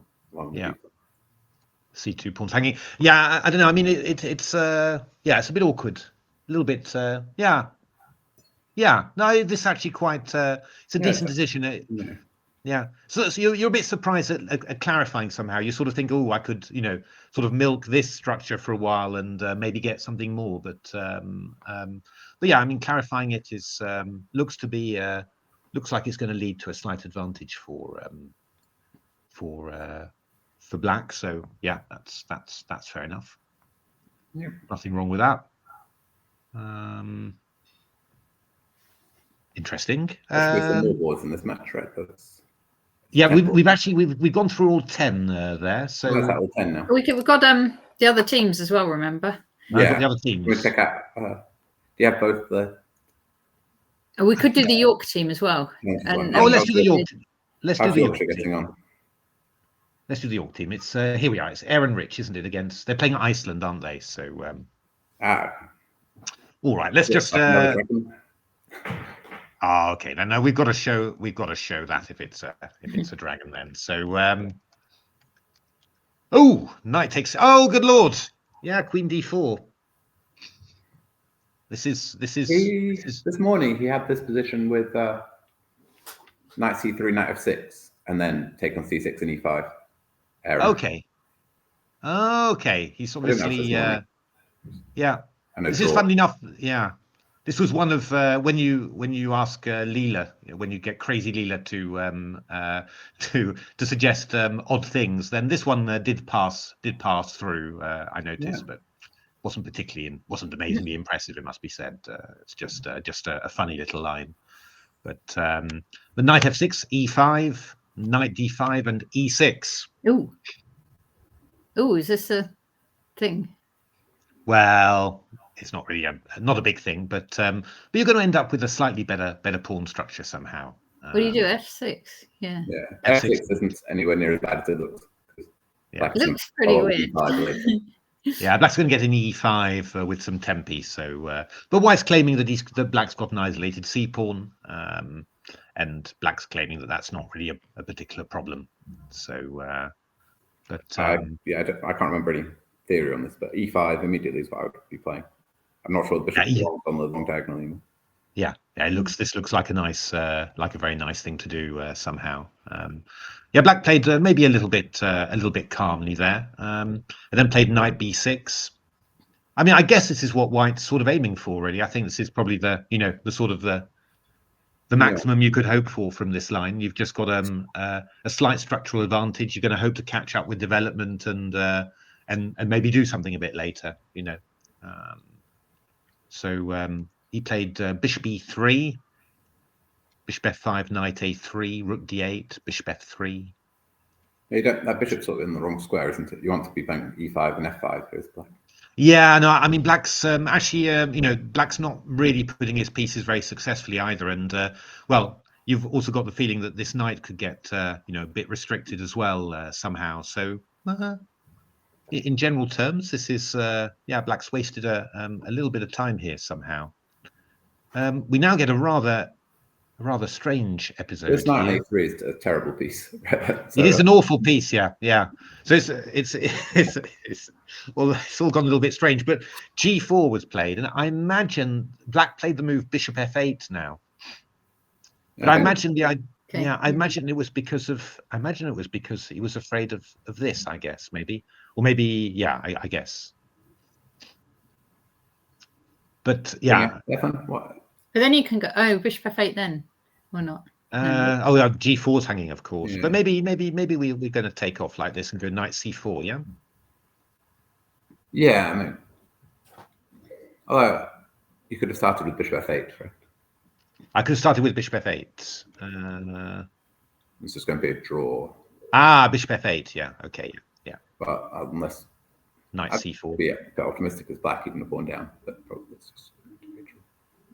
Yeah, no, it's opposite color bishops after knight C4. Yeah. It just should be no problem at all.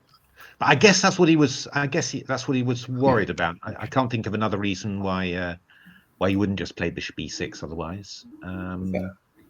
White dreams of exchanging this bad knight on A3. Yeah, well, maybe you could go Rook D6 straight away. Would that be stronger? And then Bishop D5. All right. I'm going to grab, and you're going to take on F3. That looks worrying. With Bishop F8's coming in as well. Mm. Yeah. Okay. Maybe Bishop takes D5. Yeah, I probably need to do that, don't I? And then, because A7 will be. I wasn't sure how I was recapturing. Yeah, C takes D5 maybe, but then I'll I can take on D5 and take on D5 and claim. Yeah, maybe I can. Yeah, I'm claiming. Yeah, I'm better. It's knight C4 is coming next, and something like knights back in the game. Knight's coming into C4. Yeah. Maybe. Well, yeah, maybe. Yeah, it's no Aaron was worried about. Hi, Sergey. Yes, the stream is being recorded, and so anyone can watch back. It'll be on my Twitch channel, and I'll move it to my YouTube channel as well, so players can watch it back after the game.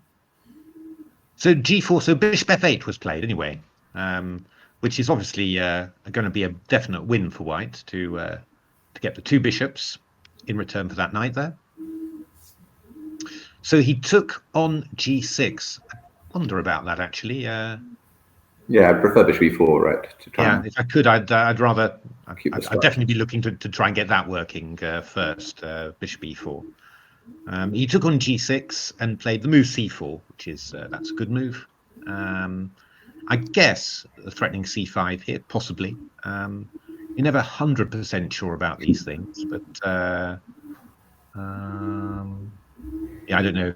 You wonder whether you could, sacrifice and then do something, but maybe not actually, because King E6 we're sort of coming around there. So he played Black played the move Rook C7, and now C5 has been played. C5 is that really possible? So the idea is some tactic, knight D7, Bishop C6. Yeah, but I guess D6. We're just taking on there, really. Yeah, maybe Rook. Yeah, okay, maybe. You have Rook D6 here as well. Right? Rook D6. That could be better, I guess. Yes, that would be better. Bishop C5, Rook D7. Yeah. Is working. So a knight C5. Yeah, I guess maybe. Exchange and take on F6 as well. Take on F6. Yeah. Yeah. This is. Actually, maybe it's it's quite concrete somehow. Wasn't really expecting that to be as strong as that. We can go to C8, but it's an unwieldy square. It's a little bit.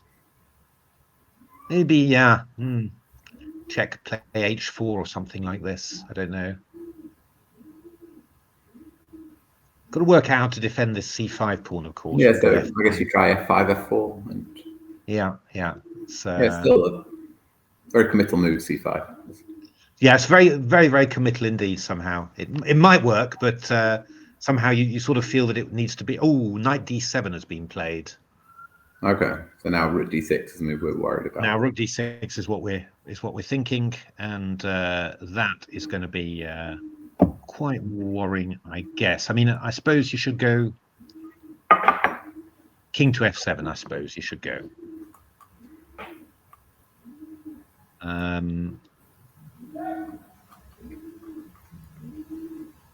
So White would prefer to keep the rooks on here, have rook and bishop pair against rook, bishop, and knight, rather than pure bishops against bishop and knight.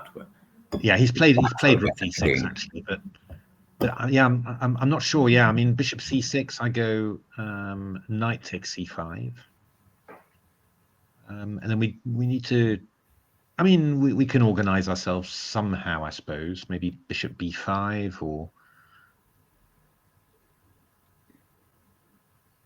knight e4. Yeah, if that can get either rooks or a bishop. Yeah, bishop. Yeah, it's basically exchange any minor piece or any piece. Any exchange is fine. Yeah. Yeah. Yeah, I'm not feeling this really. I think. Don't think it's. I don't think they could exchange rooks as well, but then that should be okay for. You'd expect black to be all right. Bishop's quite nice. You can put the pawn a5 after, and it's quite difficult. Just got a nice blockade. Bishop and knight from a3 and c5. Yeah, yeah. Oh, black's played king g7. I guess he might have some check anymore, but yeah, I think he's probably got some specific idea. It's a bit odd, but I guess after bishop c6, knight c5, he's thinking he's going to have knight takes b3 or something.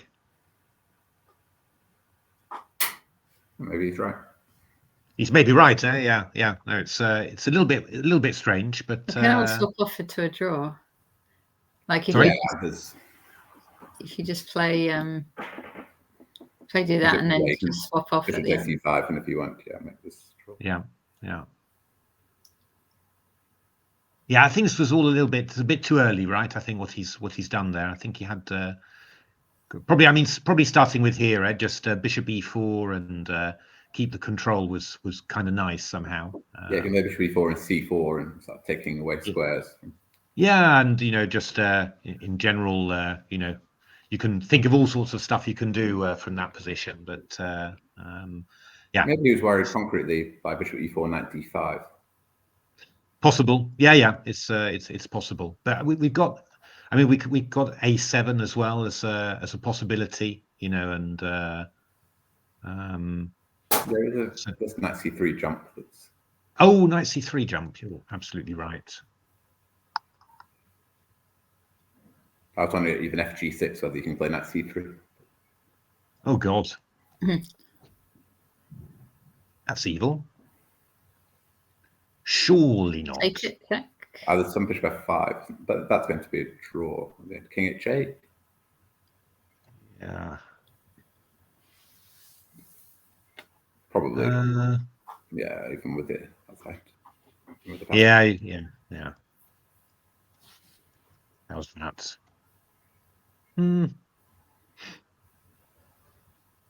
This will be a draw, right? That's a gimme draw. White can past H pawn. You wouldn't get a draw from Magnus in this position. Yeah, it'd be. I don't know. I'm not sure about this one. With a past H pawn and an entry points, it's kind of. I'm not sure. Complicated, yeah. No, probably too much to play. Maybe a bit too much, but yeah, no, it's bishop b4, knight d5 indeed. If you want to force it, you could maybe bishop g4, h5 maybe. Yeah, not easy, but yeah. It feels like you should have had something somehow, but okay, we'll have a look how that one goes. Board 2. This is Benedikt Pittel against Gunnar Erik Gudmundsson.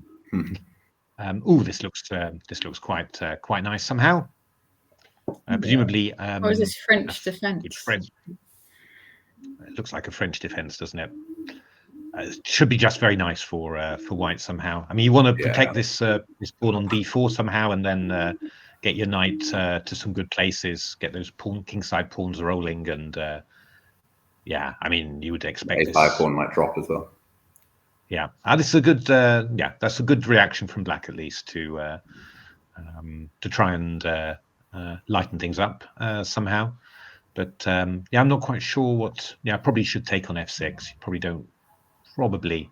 It's never 100% clear. I mean, you could play a move. You could try and do something like this somehow. I mean, as long as you get in f4 at some stage, you know, it might that would also be very strong. You've got maybe some. Also, rook b7. Something. Yeah. And that could be quite strong as well. But e takes f6 would also not be stupid either. But it's just you've got to be. Well, you've got a few things to watch out for. I mean, you know, black's going to try and make some counterplay, but in general, this is really nice for white. But a good reaction from black. Yeah. This was a draw. Oh, now. The engine was saying big advantage for black here somehow. So, but well, black was the weaker player by some degree. So presumably happy with his opening. But yeah, I mean, it looks like a pretty good Benko. Really. This is black.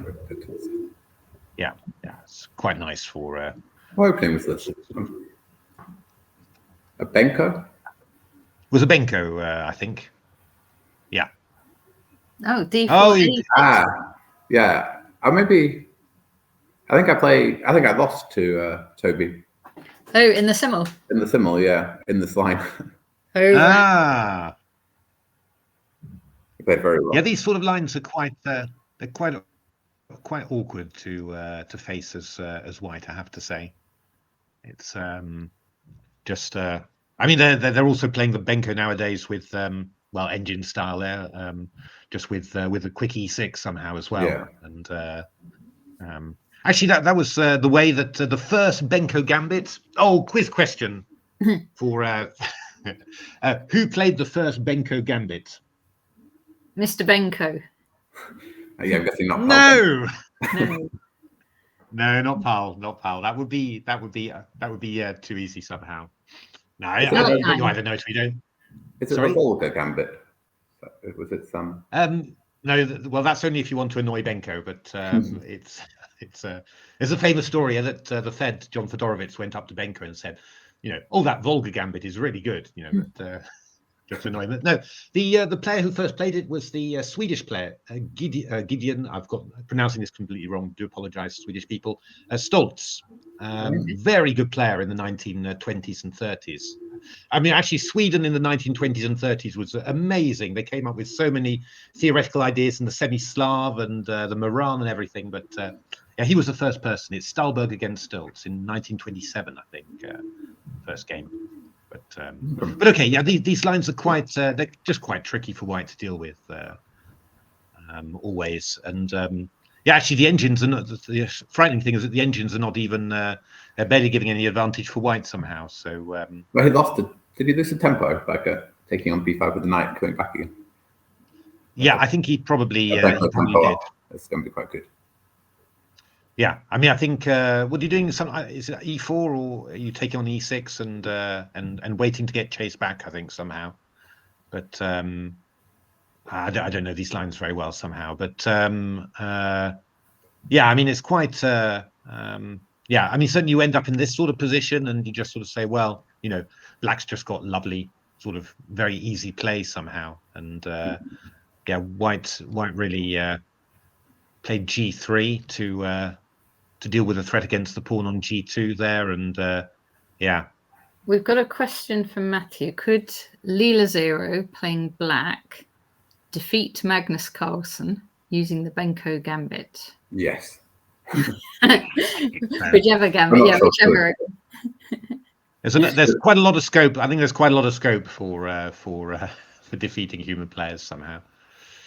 I think more the question should be: could Magnus hold a draw with white? Indeed, yeah. Draw as white against computer playing the Benko.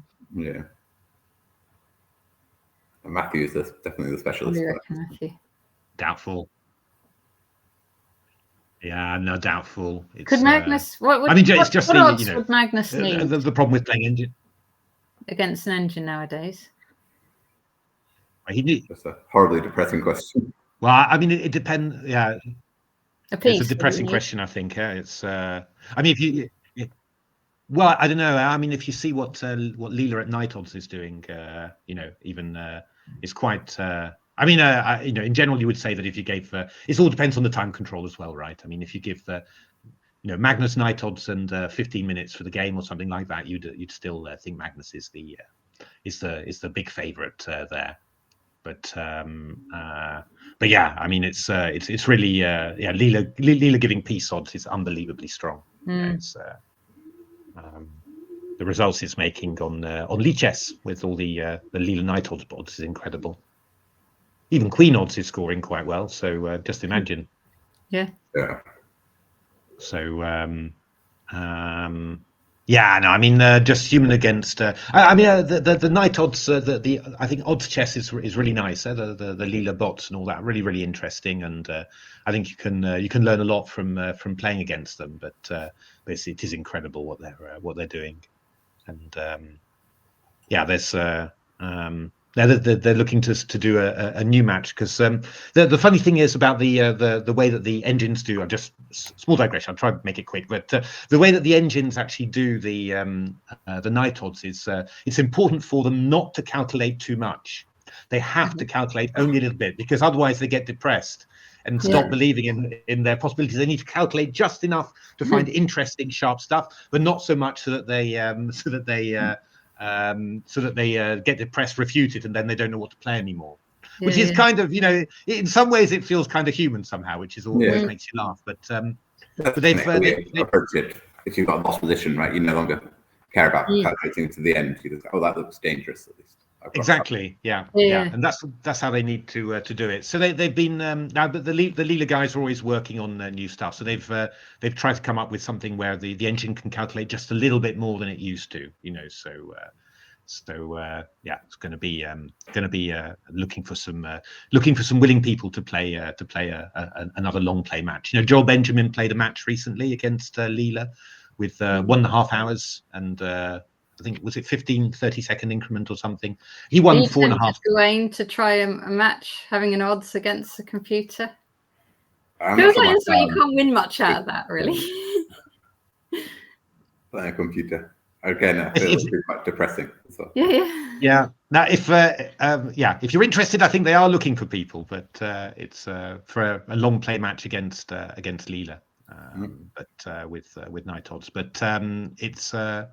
Yeah, no, I don't know. I mean, it's quite nice somehow. I mean, the nice thing about playing odds chess like that is that you get to. I think it's a very good test for technique somehow. So for weaker players, if you can beat Leela at queen odds, just exchanging off stuff and spotting tactics and all that, I think it's a very good way of training somehow.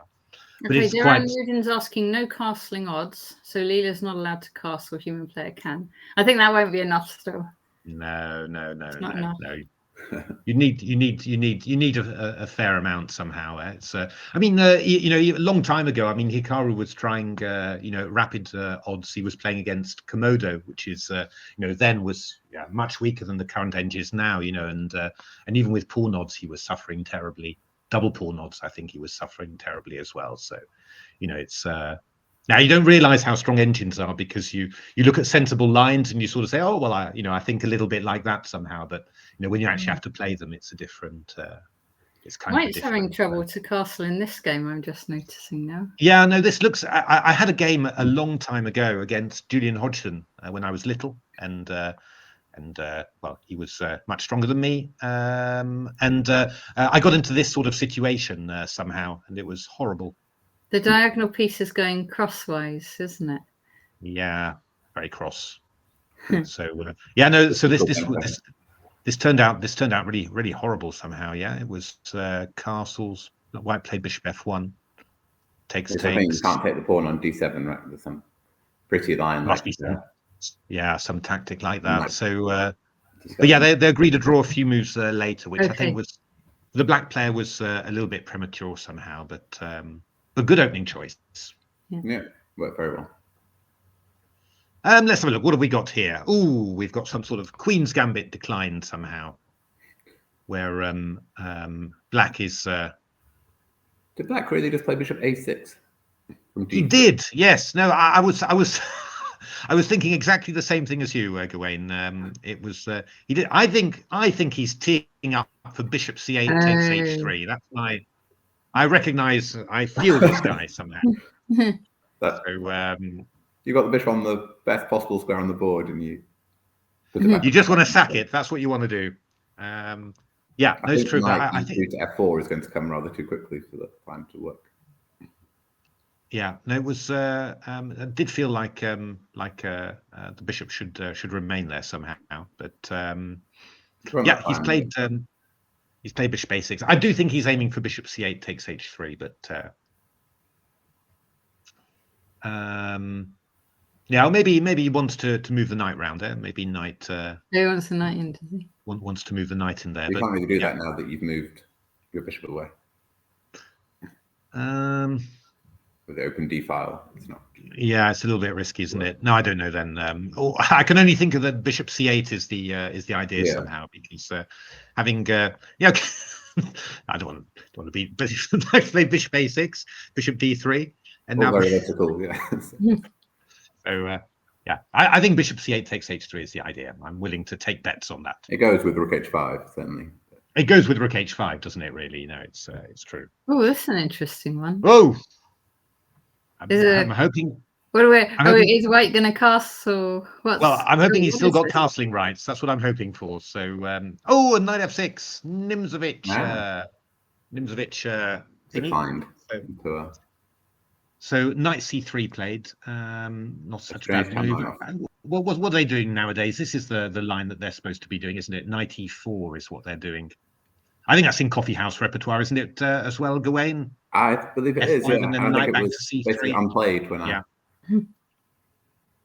Unplayed when you did it. Yeah. When I did it, but became the main line after. Now it's got. I think that's got into the turned into the main line nowadays. So. Knight c3, d5 was if you absolutely want to be Nimzovich, you have to play d5, but it's a little bit ropey. So e6 played, and then somehow we head back into a. It looks like it's worked well because bishop g5 was a strange move.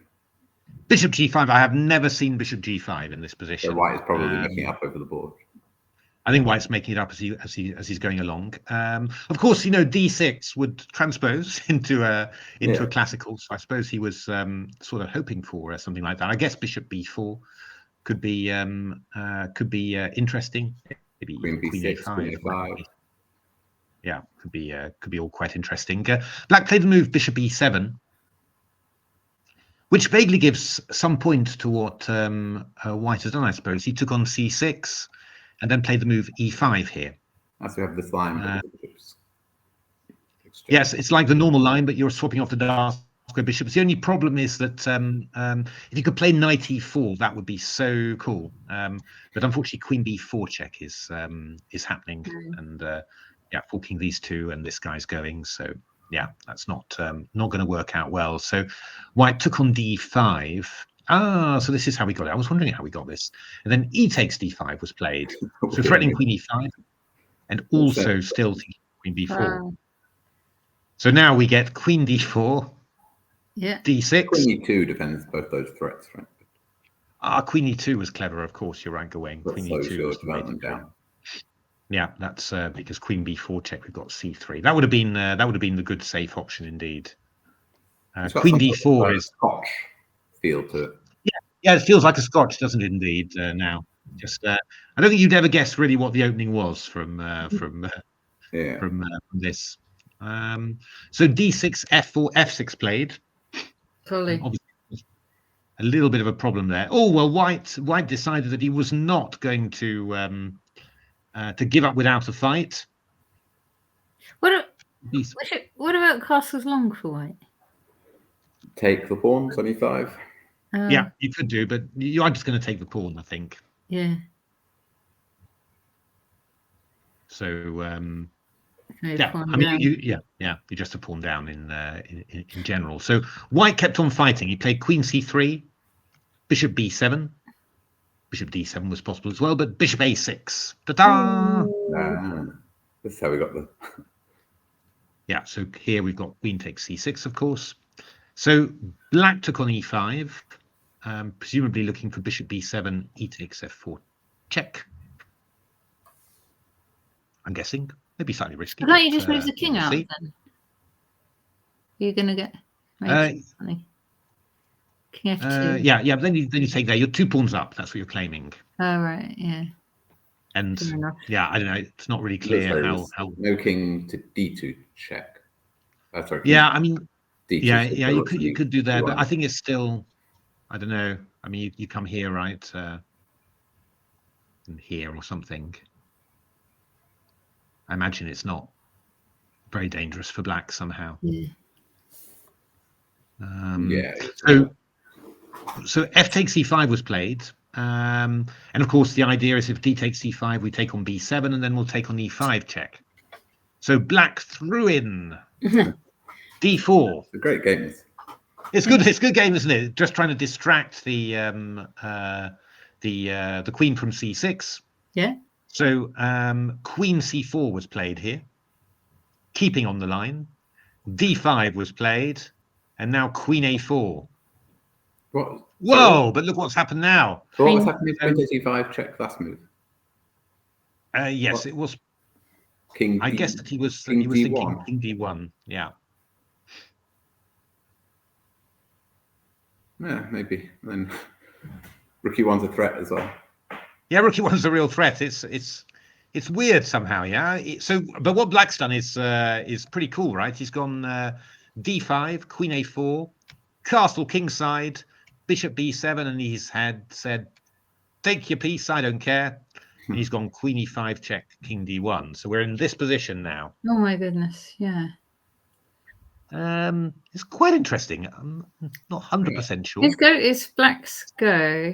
But black will have to generate some threats pretty quick, right? d3. Oh, I was gonna say that. d3. It's very sneaky, this one. What's the idea? We're threatening queen e2 check and then d2 d1. Oh gosh. And then if you take on here, I has queen takes b2. Forking the bishop and rook. That is a nice bit of tactics, you've got to say. Yeah.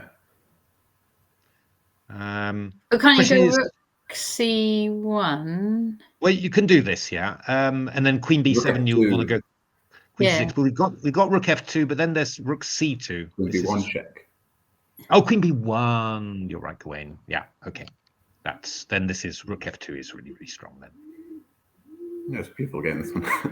That's actually d3 is really nice. I don't know. Yeah, I mean, this is definitely the piece sack plus d3. Very nice vision. Very good. So that's got an extra hour somehow. But an extra hour. Wow. But okay. What if? And if rook e1 here, rook f1, right? Oh, I was going to say queen b2 actually, but yeah. Probably. Rook f1. Wow, look at that one. Isn't that cool? Takes, check, and however you like, but this is quite a nice mate, isn't it? Now, of course, with self-capture chess, which is another variant I've been playing, king takes b2 is possible. So there we are. That's but yeah, d3. I'm actually getting quite confused, I have to say. Maybe rook f1's not so good because it's king d2, but. Is it? I was wondering, but surely is that really working, or maybe it is?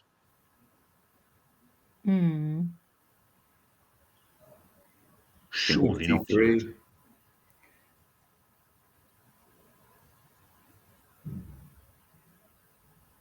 Queen f5. Wow. But yeah, your queen takes b2 is a. Yeah, I think queen takes b2 is move. No tricks, you see, just pure. Although that's not quite the end of it yet, is it? Oh no, we can always take on c2 first. Take on a1. This one's looking good.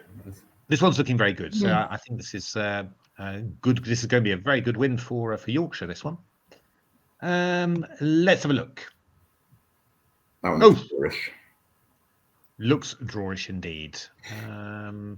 Can't get through. No, I guess not. So I'm always slightly. Is that? Okay, actually, you are in time to get king to a5, so yeah, white needs to be a bit careful still. Yeah, because I come here and then what are you doing actually? King d3, Yeah, king no, a5. I thought white. Then b5. Maybe this. I think isn't this winning actually? Yeah, and I think that's premature. So what CB AB is another Zug, right? Yeah. So I just come into b4 and then oh no, but maybe that's how I do it then. I go king d3. Is that possible? And if c4 check, no. you go king back to c3 again. Yeah, because I was thinking if king b4, I take and I come here simply. That's the idea. Yeah. And I've got the right structure. But actually, what I could probably do is just go. I guess I can go. Or can I? Yeah, I can go c4 check simply. I think yes, I can do that. Right? I take here. And then king c3. Yeah, I can do this. I guess here. Yeah, that one's working. But yeah, white could play king c3 instead, right, of taking. Sorry. So c4 checking back to c3. Oh, and then take on here. And then you have opposition. Curses. They're tough, these king point endings. But wait a minute. I take on a4, and I go king b4. Oh yeah, this way.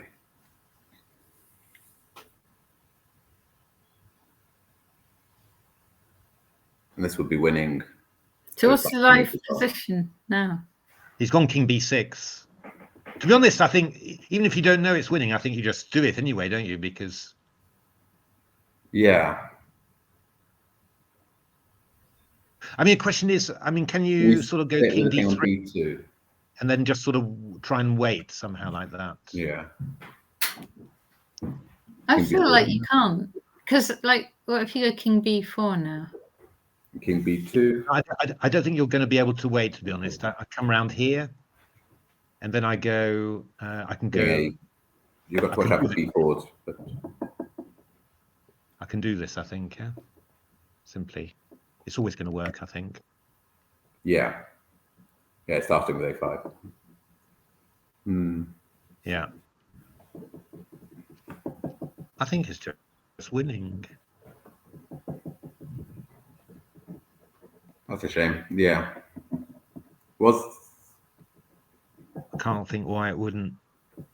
Did White have to go into this king pawn ending? Well, he played f3 in this position. You're sort of thinking. Okay, maybe this is. I mean, if he'd gone a5, I guess.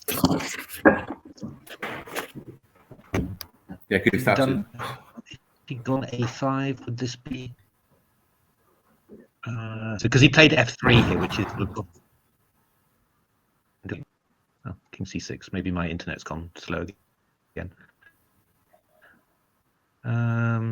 King d2, king b6. Yeah, I mean here I'm fine, right? I mean I just go king b6, king c2, and it's fine now. I'm just fine. So I think f3 was just a big mistake there. Because there's nothing happening on the king side. So it doesn't matter whether those pawns are on board or not. Yeah, important couple. No, the king side didn't matter at all. It was just important to deal with the queen side somehow.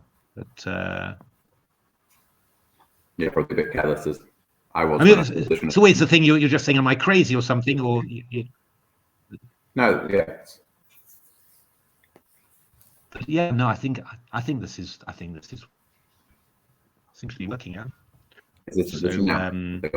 All right. Well, okay. Well, we'll see whether black does this or not. Or I I mean, actually, come to think of it. Right, we've got a question So how- from the chat. Can No, white hold? I was just wondering actually whether B6 even worked.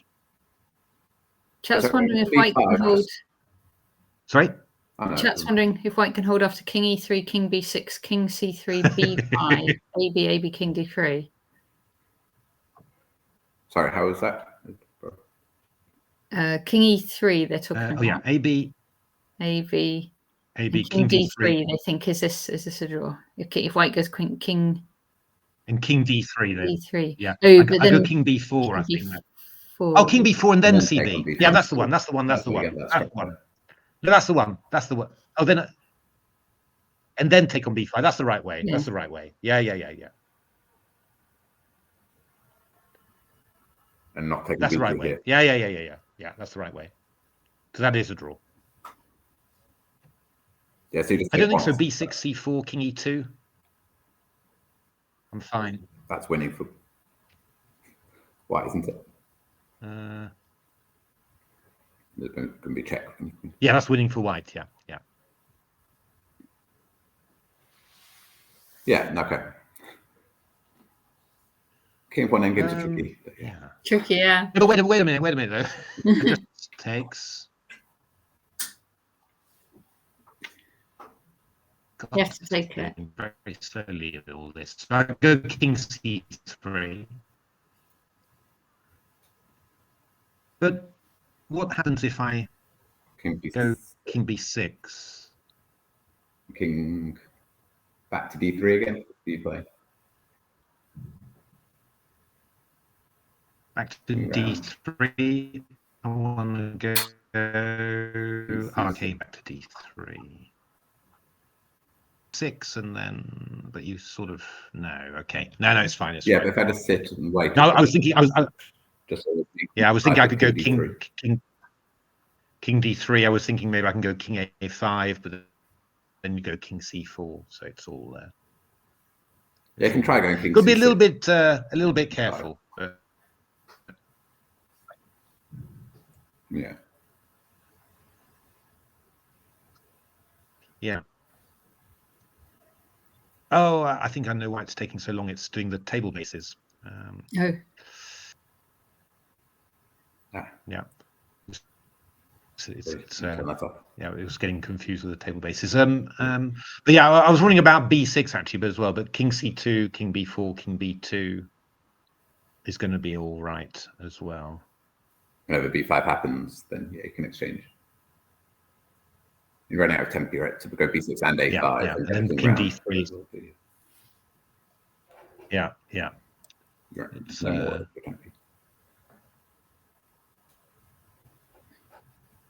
he's played B5. So yeah, we think that takes and then king D3. That's the way to hold it. Yeah. Looks obvious now that the chat's mentioned it. Now that the chap's mentioned it, is completely obvious. Yes. Yeah. But okay, yeah, fascinating stuff, right? Always these pawn endings. Let's have a look. Then we've got Yorkshire match. That was this was a win for Yorkshire. Oh yes, there was. I'm pretty sure this was a King's Indian, and I'm pretty sure that you approve of what happened here. I remember there's even a pawn still on F7, so I'm a bit confused how. Oh God! Is it a King's Indian? It must be, yes. It's a King. It's a Gawain Jones King's Indian. Look at that. And H3. These H3 lines are very difficult to play as white, I think. They are. Yeah, they are. I can confirm that. Never really felt very comfortable playing them somehow. G takes H5. So how did you get? Oh, white went F4 and then F5 somehow. So it's all normal, but then GH, Yeah. And F4 just opened up the hibernating. Well, he didn't. Yeah. It didn't actually take. Just played B4 in actual fact, which was it was also very good. Yeah.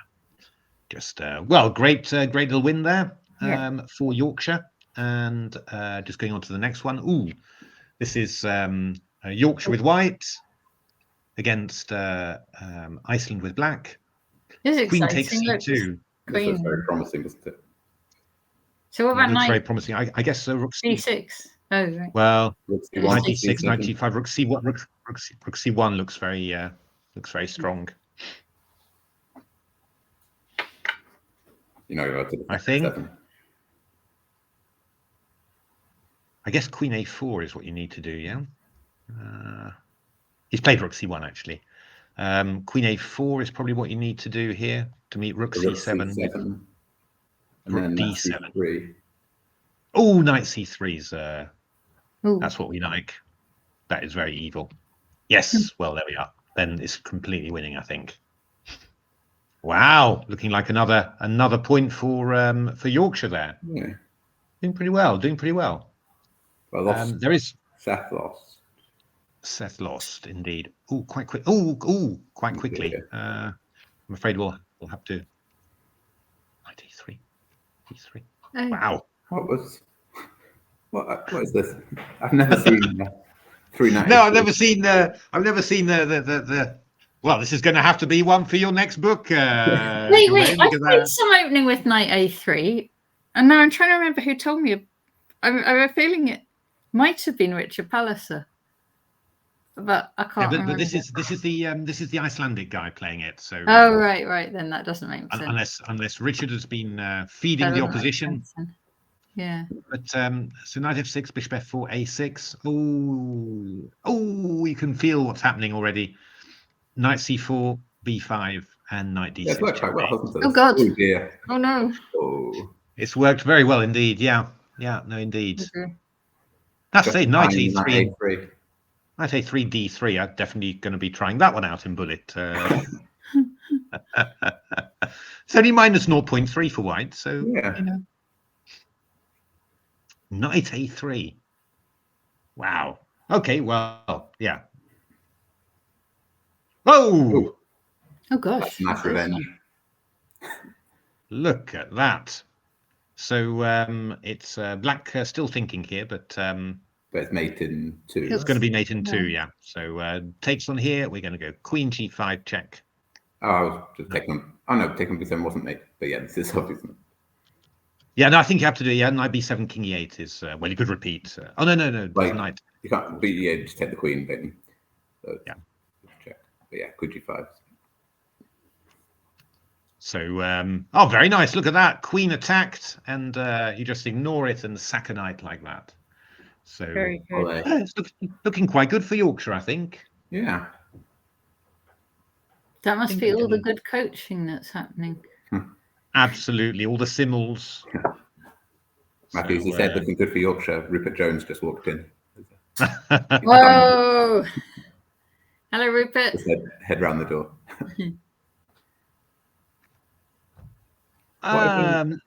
Let's have a look. Should we go back to go to the champions, and should we look at some of the other countries, or do you want to check back in on the? Should we just check in on the? I'm just seeing the time difference. Okay. Stanley's got 1:17, and now we're up. Yeah, so Stanley's still got an hour left. So a3 was played, bishop c3. So played takes, but then castles played. I thought maybe d4 immediately, right? Stanley played b4. I would probably play b4 at that point. Yeah. D4 would have been more sensible. This is So regain the pawn temporarily. Yeah. A5 played. Stanley took. White have gone f4 and just. I was pawn f6 blocking. That's why I went f6. But... Then move before instead of castle. I moved before. F4. It feels risky. It does feel risky. I have to agree. I guess probably. Queen 8. No, I can't tell you for certain. Yeah, maybe they go d4 if necessary. But... Yeah. I think castle queenside looks quite. No, it does look nice. Threatening. Definitely threatening f4. C takes d5. Yeah. Okay. I'm not sure. Yes, fine to play CD and then BA, right? Rather than. Yeah, no, I'm slightly not 100% sure about Stanley's moves here somehow, but Wow, Stanley's going for the old tax. What? Tactics. Yes. So he's played A6. Doing 1 pawn back. And now he's played D6. But So his idea is to play F4. yeah, but Knight's going to come back to F7. I was thinking he was eyeing up a devastating fork somehow. Although I was wondering how this was really going to work. But yeah, A weird game of something. Yes, a bit strange. Taking the 2 pawns and then giving them back immediately. Yeah, no, it's quite strange somehow. I suppose white should be better anyway. Yeah, I think white will be better. I think. I mean, I guess you take on D6, and then maybe Stanley. I guess Stanley will go F4 because it forces the knight back to F7 more or less. I suppose. Which is quite. I think that's quite nice. I'm not it does. Start with queen somewhere as well, right? Queen D7 as black. Oh yes, sorry. Queen B3, Queen F7, maybe. So if you just take the knight. Rook C8 is. No. You could go. Yeah, Queen B3 or King B1 maybe. No. I thought maybe start with King B1 rather than F4. Yeah. Okay. No, I was just wondering whether you could whether the knight would be able to go to G4, maybe go King H8 or something, and maybe F4 isn't quite as strong then. Let's just see. I don't know whether you really want to play F4. I mean, you could just double up, couldn't you? Really, and just. Yeah, so it depends if black can get in D5 and that's C4. Yeah, or maybe B5 and knight C4. C4, yeah. A complicated position still. Yeah, I don't know. I mean, you could even play B5 here straight away. Yeah, maybe. I don't know. Yeah, Stanley's. You try and make this B work. BA and A6 all didn't feel entirely necessary. Got knight A3 there, and then here. Yeah, this is dropping the queen. Hmm. Yeah, quite difficult playing. If you can play B5 after King B1, I think it's a bit annoying, really. I think. Yes, a strange choice from Stanley somehow, but okay. I mean, it's making the opponent think, right? Because Stanley's got an hour and 16 minutes, and the opponent's got 15. So I'm sort of worried that I'm missing a tactic that Stanley's got here. Yeah. It feels like there might be something, doesn't it? But I can't see anything particularly working somehow. So. What if he just doubles up rook on the d5? Yeah, it could be something, but it doesn't quite connect up. Yeah, maybe CD5, rook D5. Black can Queen A8 and rook C8 is a problem. Oh yeah. Yeah, I mean. Oh my. Really I'll need to head off soon. Could we flick through the rest of the England match and then I'll. Yeah. Oh yeah. Let's go through that. So we've got this is black, England black here. Could be a long one, this one, I think. Yeah, it looks like it, doesn't it? It's again channeling his inner Nimzovich there, I think, the English player. So then we've got this game, which is a fairly decent modern Benoni for black, I guess. Not too bad for white either. It's sort of yeah, I've got just more comfortable on the black side, but that's mine. Yeah, no, that's right. It was a bit it was white let the knight on c4 get exchanged quite early, so in principle you'd expect black to be doing quite well there. We had a draw in this game. We mentioned that white was a bit inaccurate in this. Breyer played d5 before playing b3, so black played the move c6 there. Yeah, and just played d5 quick. I mean, actually, I think black was very pleasant position there somehow. Yeah, I think this is you can't ask for more somehow. Yeah, from the black side of a Lopez somehow. So no, I don't know. Maybe taking a draw there was was not. Lord says Stanley's playing rapid while his opponents are playing classical. Yeah, That's no, normal for it's true. some. He's playing very fast, isn't he? It's but this one, I think Black. I would have, Black's got such a nice position somehow, no risk. Yeah, a bit of a shame to take a draw, maybe, but okay, it's a good result as well. So here, which game was this?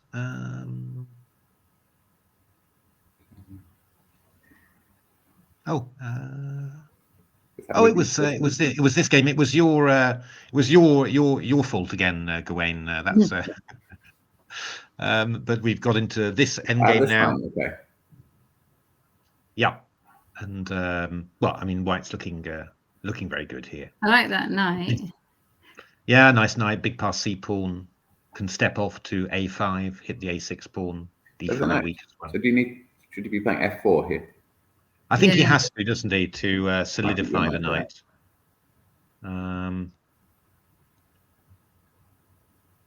You probably could rook B1 to B4 as well. F4 feels. You go F4 and put the king on E3, and all your pieces are nice. Yeah, I mean, I think you get here. It must. Yeah. I mean, I don't know whether Black. No, I mean, Black can't. Nah, I think. I mean, you can just go Rook A5, Rook C5 as well. Actually, just even stop the king from getting round to D6. So. Yeah, probably have to go E takes F3. Yeah. King E5. King E5. Then you have to. All right. I know. Come here. Otherwise, you're just going to get squeezed, right? So you need to try and give positioners. But maybe there's no good move. Yeah, yeah. I mean, there's definitely problems for Black. I mean, I suppose maybe you could just. That's Rook takes D5. Maybe He's going to take on D5. Take on D5. There's no good stuff that night. Yeah, okay, that's Yeah, maybe it's possible too. Yeah. But yeah, looking quite good. I think F4 was a good move there. Just sort of a nice move to play, I think. All right. Then we've got Zach Welling as Black against Fleur. Looking quite nice for Black, in principle. I mean, the bishop, White's got the A3 pawn quite nicely covered, but I mean, if anyone's pressing, then you hope that it's going to be Black here. Yeah. So White's got H5. It's not so bad for White, it must be said. But yeah, I mean, Black seems to be Rook C4 and Knight D5 as well. Apparently, White has to watch out for Rook C4, Knight D5. Yeah, would be a good. Yeah, that would be a good idea too. Yeah, I think you'd expect Black to be pressing a little bit here. Oh, we've got a Oh dear. Oh, what's this? Good Lord. So no, this was our Najdorf somehow. Yeah, this was looking very good for White, wasn't it? But yeah, it went a bit wrong. So Knight C5. Yeah, White played A3. Maybe making a few too many moves just on the Queen side there, really. Obviously a bit worried about B4. So Rook C8 came. But A3 was sort of provoking B4. Yeah, and now Knight D5 was played. There's some problems on B3 here. There's some big problems on B3 coming up here. So Black took on C8. Knight takes D4 was played, and indeed big problem here because here we go here. Okay. So White played King B1. Knight F3 followed. Oh, Queen takes B4, Bishop C8. Rook F1, Knight takes E4. Oh dear me, and we got a huge fork there. Oh dear me. So yeah, that went very quick turnaround in that one. However, it's looking much better on the next three boards because we've got a win there for Adam Ashton's daughter, Alana. Yeah, that one went pretty good. That was quite Oleg a Verbitsky promising position as well. was also a promising position as well. Indeed, what opening was that? That was he took on d4, by the way. Oh, and it didn't work. Queen e3, bishop c5, knight e4, but here black played knight b3, which we considered and said queen can take b3, didn't we? Well, yeah, we were looking at it, I think, with some other lines as well, maybe after knight e4, whatever. But this was bishop takes. Did we want bishop a4 here? Yeah, bishop a4 is what the engine's suggesting. That's what we were looking at, I think. That's what we were looking at, yeah. Bishop a4. Oh, and then the engine wants takes, and knight g4. That was what the engine wanted with... Or were we exchanging on e4 first? No, I think we were taking... e3 there, not with the queen on e3. Yeah. Yeah. Oh, yeah, we were looking at this line, actually. That was what we were... We weren't sure about this line somehow. I don't think we quite got... I don't think we quite got a clear idea about how exactly to do this. The engine suggesting just taking on there and going knight g4. So, but yeah, it's obviously pretty... We're mentioning that the king looks a lot ropier with the queen on e3 rather than d3. Yeah, no, definitely. But anyway, yeah, that was knight b3 was played, and after takes and queen b3, it was just completely winning. So a good win for Oleg there. And then to top it all, Zach Norris beat Dorian de Ridder. So that endgame where black played black played knight takes e4, we were both a bit surprised, but yeah, in the end said yeah, why not? Indeed. Well, actually, this just turned out to be an extra pawn, because white didn't even take on d5, played rook e d2, and interesting. Yeah, even this one went as well. So and black reeled in the point there quite convincingly. So yeah, I mean 3 wins on the bottom boards there. So I'd say in general looking very promising for England. Okay, great. I guess of course 3.5, 1.5 for England at the moment. A good time for me to leave it, but I'll tune in and join you tomorrow if that's okay. Good morning, excellent. Yes, brilliant. Thanks very much, Gawain. Isn't it? Yeah. Thanks a lot, Gawain. Thank you. Thanks. As country. See you later. Yeah. Bye-bye. Cool. Brilliant. So 3.5, 1.5 to England at the moment. So and in general, I would say Stanley's. I think you'd say that he's on the front foot. This game, black. Yeah. How's the other match going? Because they'll be playing the other team tomorrow, won't they? Yeah. Yes. I don't know if we've got any scores. Let's have a look. We'll have a look at the other. What's the other team? Actually, it's is it Saxon-Anhalt and Estonia or? So I was just trying to look up tomorrow's pairing. So tomorrow, England will be playing Saxon-Anhalt. Okay, let's have a look at this one then. So this was a Grunfeld. Looks like. Indeed, that's what Lichess is saying. And black's comfortable. Black's a bit better, actually, probably. Well, yeah, if anyone's better, black's better here.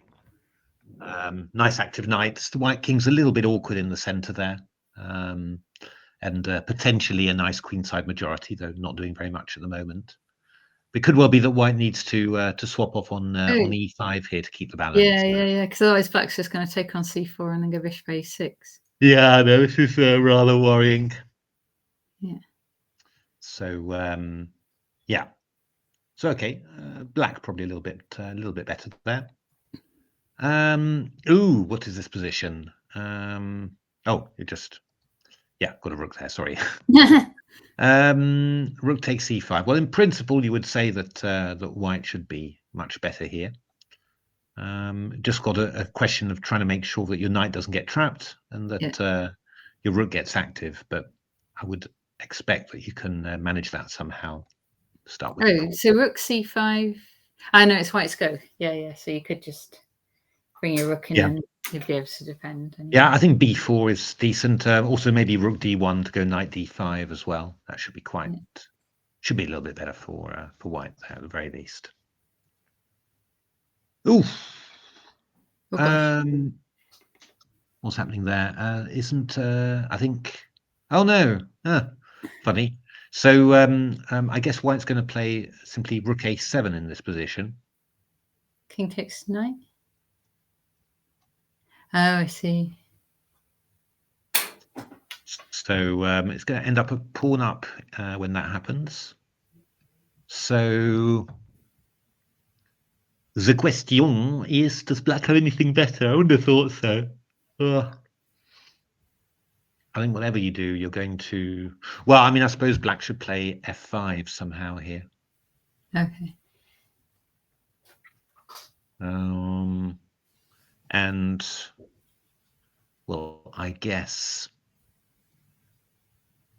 Is knight g5 better or knight f6? I'm not quite sure, but white's a bit better.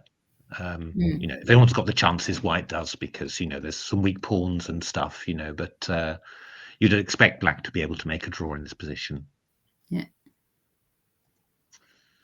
Whoa! Was this a Caracan? Oh yeah, it's that Caracan, the line that we were talking about with knight f6, you know, and you get these old pawns. So black's going all in on the queen side. And I suppose, yeah, what he's done, he's opened up the line of the bishop on here. So we've also got the pin here. So if you go rook d4, I'm going to go bishop takes b3 here. Wow. Which is probably going to be scary for white. It's proper scary, I think. Yeah. Yeah, that's proper scary. Yeah, I don't think there's anything that that white can do about this, to be honest. I just take here, bishop b2, and then rook takes c2. Yeah. So I suppose the only question really is maybe. After here, you mean? Yeah, I just no. I was just thinking. Oh, straight away we lose a rook, do we? Yeah. You just take on e3 afterwards. Here. Just wondering whether we could do something. So rook takes d4. Yeah, He's still doing the same. This looks too strong, really. I'm just wondering whether I could play the move. Well, I mean, I just want to. I need to get this rook out of the way, basically. Maybe I can. Oh, but okay, maybe I can play just to move bishop b2. Yeah, that looks sensible. If bishop b3. I'm protected now, so yeah. Oh, take it with the queen. No, take it with what? Take it. Pawn. Queen's still. Oh, that queen's on freeze and that queen's on freeze. Yeah. Okay. But I suppose the problem is actually I've just realised that the rook on c8 is defended. So you could no, sorry. You could just go queen a5 here, and I think that's it, really.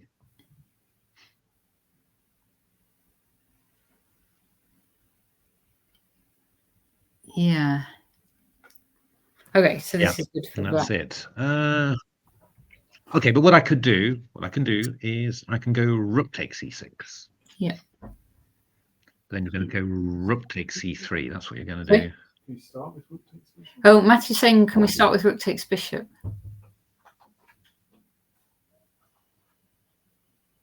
Sorry, rook takes bishop here. Yeah. Yeah, I take on c3 then, I think. That's the problem. And if you go, I mean, I'd like to try and keep on attacking stuff, and just end up taking it here. Yeah, okay. It's too much somehow, I think. Yeah, I think this is just I think this is just winning for Estonia, actually. So the only other thing I could vaguely think of would be to play the move D7.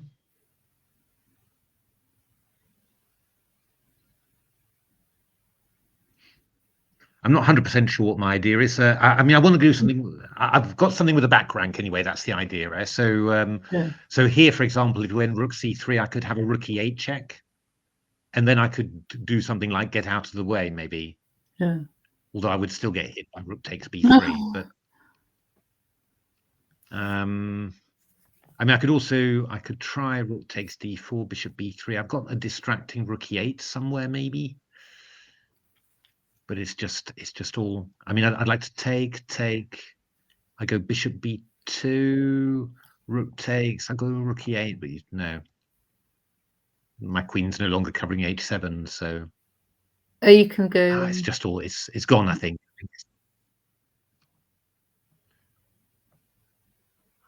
I mean, what you can do, you could go d7 here, and now bishop b2. That you can do now, because you're attacking the rook on c8.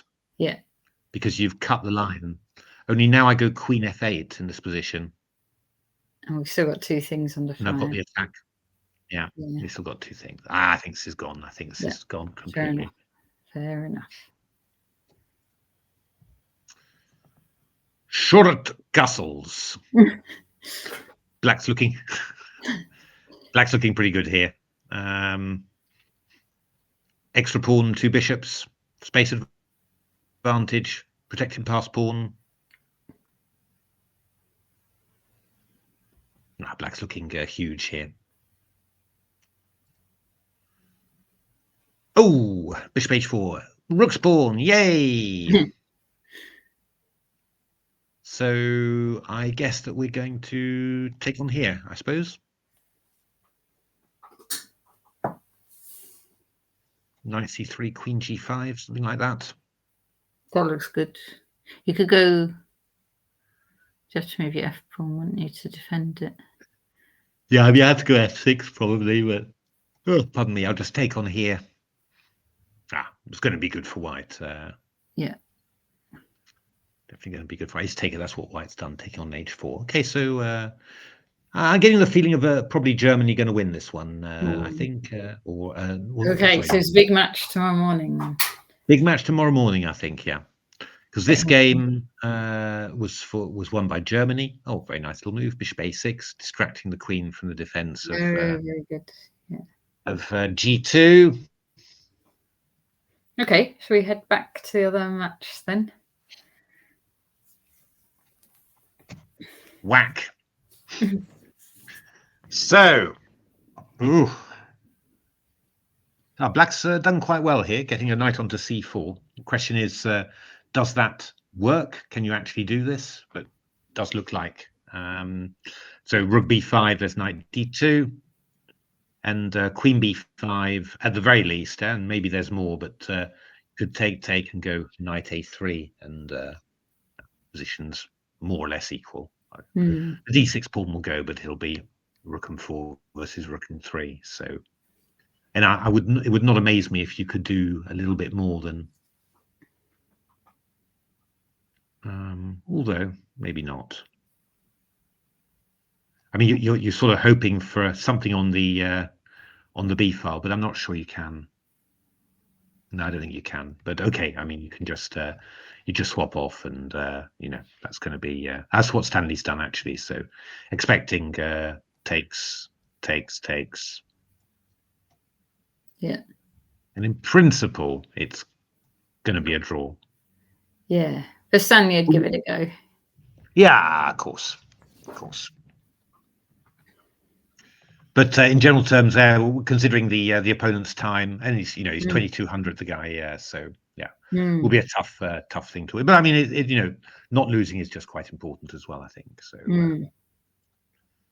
this game's going to be a toughie, definitely.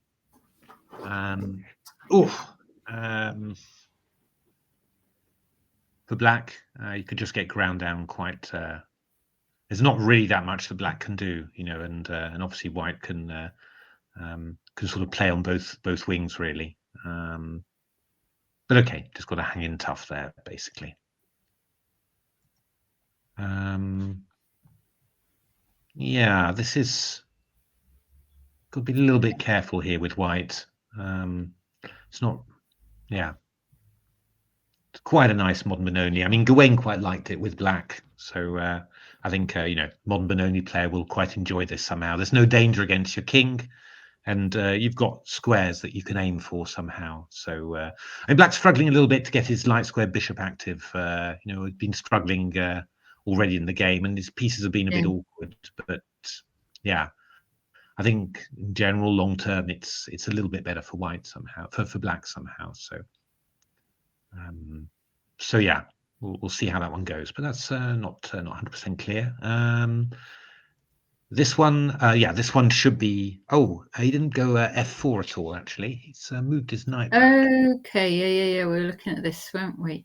Yeah, we're f4 and bring the king out. So I guess you can still do the king out, but that doesn't. Oh, you can't go d4 for black yet because the king's is pinned. No, it was looking a little bit. I'm a little bit worried about this, to be honest. I'm a little bit.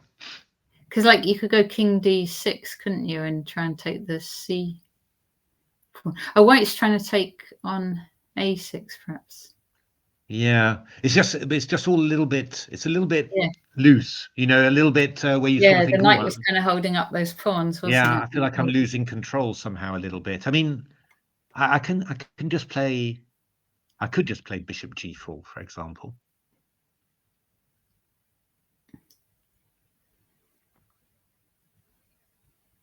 I mean, what white's expecting really is that just imagine, black played a move like bishop c8, a bit passive. Yeah, now we're going to play f4, I guess, and if king d6, we could play the knight back to d4, which is getting to essentially what you wanted somehow. I could, he's played bishop g4, so he's stopping f4 there, which is really annoying. Yeah. And the question is, where is that knight going to go? Would it go around the other way, like f4? Well, then I go g5. Yeah. That's not nice. That's not good at all. So, I mean, you don't want to let black take on e2, really.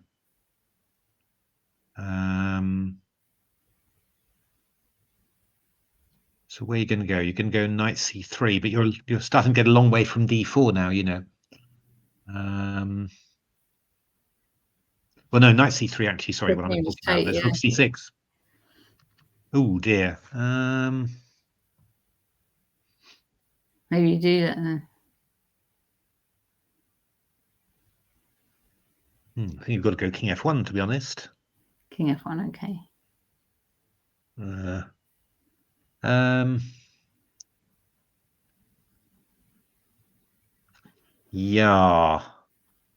I'm not sure. I mean, for example, could go rook b8, maybe. Just looking for a check. 4. Oh yeah, that's irritating. That's definitely irritating. Should I go g5 maybe? G5? Yeah.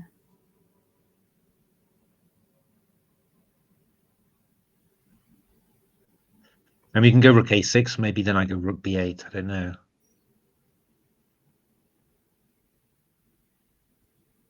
Kind of worried about this, really.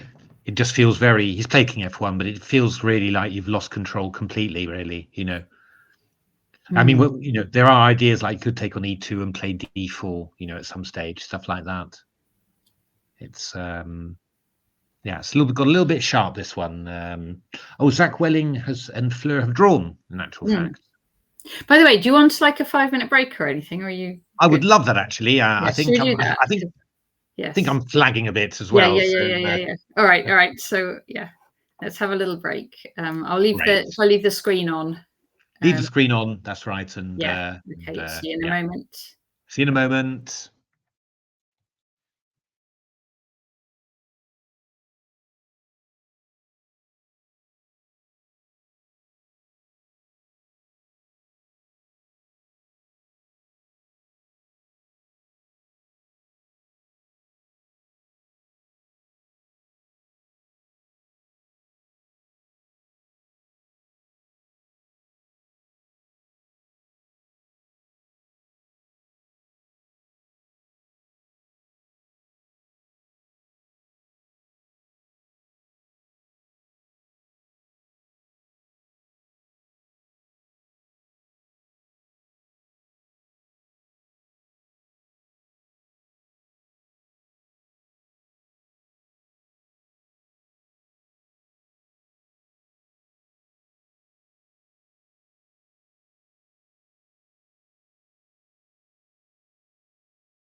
Hiya. Hello. I'm not sure I can hear you. No, that's right. Sorry, I was muted. Oh, yes. Cool. Right. Right, let's have a look. So we've got Stanley. I think this is going to be a draw pretty soon. 4 against 4, yeah. Yeah, haven't even managed to win the D pawn. So yeah, pardon me. I think that's just going to be a draw. So that will because at the moment we are. Yeah. What's the score? What's the score? The score on the doors it's 4.5, 2.5, I think. Yes. So 1, 2, 3 for England, 1, so 3, 1, and then 4.5, 2.5. So this draw will get England to 5 points. And then, then you're looking at these two games in which you'd say that the Dutch players have probably got somewhat the better chances. Okay. Oh yeah, this has definitely gone. It's going to be a close match. Sorry? It's going to be a close match then. It's going to be a close match. 5-5 would not be impossible, I think, looking at these positions. But yeah, it's far from. I mean, the Dutch players have got to work for it, basically. But looking at the positions, they look pretty promising for Black. So going to be a tight one there. Yeah. Should we see the Yorkshire players as well? Let's have a look at the Yorkshire players then.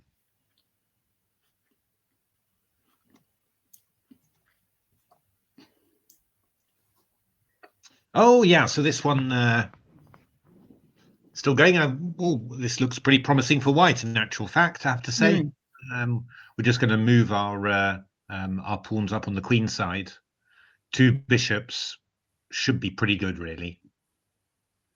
Looks very nice. hard for Black to get active there. So yeah, no, I would say that might maybe try and bring the king in. Well, he's got to watch out for this pawn Rooney, unfortunately. So it's going to be it's all going to take a little bit of time to get stuff organized. And you can always put the bishop back to e1, just to cover and just to delay Black a little bit more. So I think that White's looking good, I think, in this position. Yeah. White's actually not the Yorkshire player, though. Oh, good Lord. Curses. I'd forgotten that. Sorry. Yeah. But yeah, looking quite good for White there. Yeah. This has not gone. This was really promising for White, but it's just opposite coloured bishops now. And I mean, if anyone would be better, it would be Black most likely here. So yeah, this is probably going to end in a draw. So that's a bit of a shame, really, because White was looking quite around this stage. White was looking pretty good, really. So this game ended in a draw. This game looks like it's going to end in a draw as well. We wondered, didn't we? Black brought the bishop back, and we thought he was going to come round and sacrifice. That's right. Yeah. But after knight e2, he just took on e2 actually. So yeah, it's been it was a bit of a strange sequence. This somehow bishop a6, bishop d3, bishop a6, bishop e2 somehow. But anyway, it ended up being equal, and yeah. So at the end there, because to me, it looks like Black could still try and come into b4. I was going to say with the king, but okay, with the knight to b4. Maybe come into d3. I mean, knight d3, we can go f3 whenever that happens. If you come with the king, I come to c2. Things like I've got checks all the time and stuff like that. I don't think that you're really going to be able to do so much. I wouldn't expect you to be able to. Yeah. Okay. Oh, this one looks exciting. Oh yeah. So this is a win for. This was the one that we a win for the English player there. A very nice game. It was this this sacrifice. This very sharp stuff. So king to d1, d3 played, king c1, rook f2 played, rook Nice. d1, and then rook takes c2 and rook b8, and well, bishop can't move, and Yeah, okay, game over. very fine win for the Nice English game, that player one. there. Yeah. Well done, Shriyansh. So this was a win for the Icelandic player. Okay. And then this was this was the win for the British player. This Gawain appreciated this King's Indian very much somehow. And then some another win in this was mate indeed. So we said rook c1, queen a4, but then rook c7 wasn't played. That was what we were looking at. Knight g5 was played. But then after queen d7, rook d1. Why are these all getting lots of question marks? Is it just missing an opportunity? Yeah, missing an opportunity. I'm not quite sure. Do you want to? Just wondering what was better than rook to d1. Oh, h4 was best. H4 they wanted. Yeah, fair enough. I don't think it's not really h6 played. The knight driven back. Knight e4. Queen b5. Oh dear, they don't like this very much. The knight came back in, and the rook came over. Now it's really very dangerous as well. Yeah. And the rook came over. Knight takes f7. Just mate happening all over the shop there. So another win there. Now, this one we saw. This was this amazing opening with a mate on d6. Yeah, I saw that one. And this was the mate that we saw as well. Knight takes e6, lovely mate. Queen check, and queen takes f6 with checkmate. Oh, and actually the queen's hanging as well, by the way. So pretty comprehensive there. So how's that looking like for Yorkshire? That's going to be a tight match as well, isn't it? So it's 1-1, 2-1, 3-1, 3-2, 4-2, 4.5, 2.5. Oh, okay, so it's 4.5, 2.5 at the moment for Yorkshire. Okay, and they need to get to 5 to level the match. 5 to level match, yeah, and 5.5 to win. So they only really need. You'd expect this to be a draw. You would expect. Yeah. And you would this also one as well. So that should be enough if they get those two. Yeah, 5.5. You would have thought would be within reach for Yorkshire there. And I think England, the main England, the England team is 5-3 up at the moment. 5-3 up. That's right. Stanley has drawn. Yes, so they just need one more draw to win that match. Indeed, and they're worse on both, so it's going to be exciting. Yeah. This game where Black's definitely worse. Although, I don't know. It depends on what sort of player the white player is. If he's a nice, calm positional player, then this will be slightly unpleasant to play. If he's more of a wild hacker, then maybe this is not too bad, Okay. And then this game is a rather unpleasant Benoni, really. This pawn's weak now. White shouldn't really have played f4. And the two bishops and weak pawn here. I would be surprised if White held this, to be honest. Really? Yeah. Yeah. So I think you're going to be losing something very quickly. Actually, maybe even the b pawn very quickly. Rook b7 or something. I think maybe bishop d4 check and then rook b7 is strong. Maybe here is a good one first, because king f1 is rather worrying. And if you go to h1, then I go rook b7, hit this guy. It's just getting very unpleasant very quickly. So I would say that probably I think that board 3 is probably very close to or you think a loss is sort of odds on, really. And this one depends somehow. It's not very good at all for Black, but okay, it's not there is hope for defense somehow. I mean, the one thing that White's got to be a little bit careful about. I was a bit surprised about King E2, to be honest.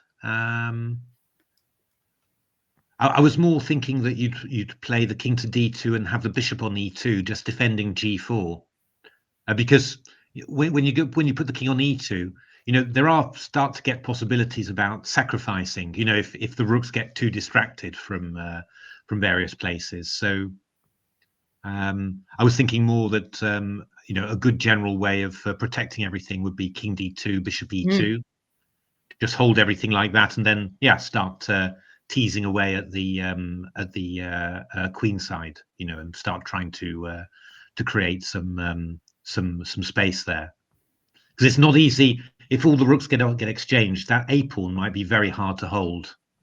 If you imagine all the queens and the rooks coming off, then you just attack this pawn with bishop D2. That could maybe push the a pawn. Now the king's on E2. Yeah, but we can attack it with bishop C2 as well afterwards. So I think we can always attack it with more than Black's got, really. So yeah, in general, I think it's quite bad for Black, but you need to be careful somehow, and a little bit nervous for White with the king on here. Just I'm getting victuals. Well, what have you got? Oh, you've got wine. Certainly do. I've got tea. Ha Also got a cup of coffee as well. I'm feeling a bit confused now. Yeah, I wasn't expecting that. So So I mean, the one thing I would say, it wouldn't surprise me completely to find Black sacrificing something on G4, and then suddenly especially the White if they could take H4 at the end or something. Yeah, exactly, something like that. So yeah, we'll if see. these rooks trade off or something.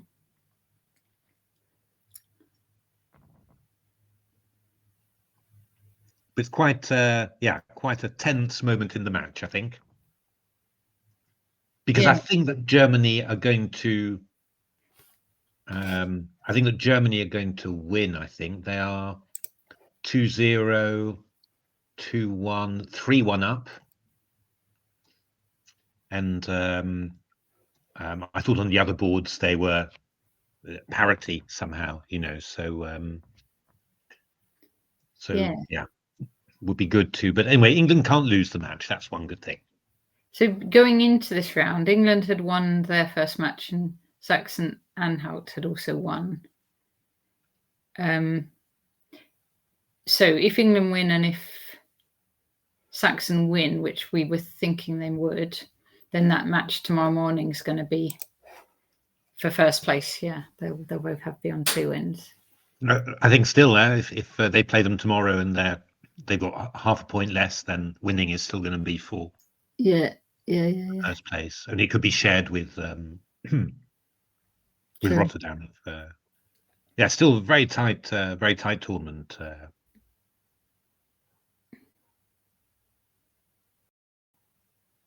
Why wouldn't want to go G5, would they? To try and then... Not clearer. The knight comes to H5, so it's not... Yeah.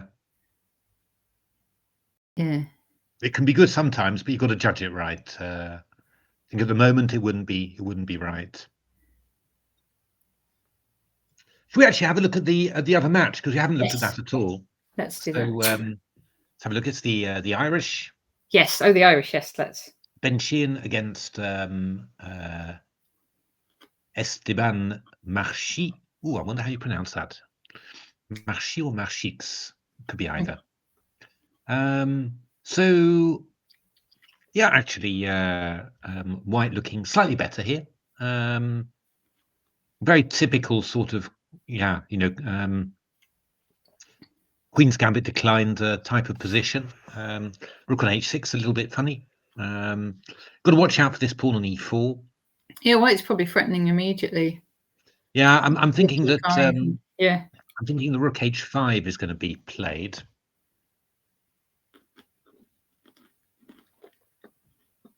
But then maybe, oh no, we can't do that. I was thinking maybe Rook E5, the counter somehow. Yeah. But I think we go Queen E5 then. queen e5, rook e5 Oh, takes. knight at the emprise at the end. knight- Oh, but then you knight's take their knight as well. Yeah, but black's a pawn up, and Yeah, it's not what you want. No, so Maybe you just drop back to f4. Yeah, that's right. Maybe black plays rook d5, and he's solid again. He's sort of. Yeah. It's just it's a little bit better for white. I mean, a slightly better structure, but the one thing you do have to watch out though is actually that g5 is a threat, trapping the queen here. Oh goodness me! So you Maybe do have go to watch h4. out. Yeah, h4 maybe g4. I'm not sure. Either one, but you need to just watch out for that little one. But principle should be fine for white. It's nothing huge. Mm-hmm. Let's have a look. Connor or Clovy Keane, I suppose, against Conor O'Reilly. What is this?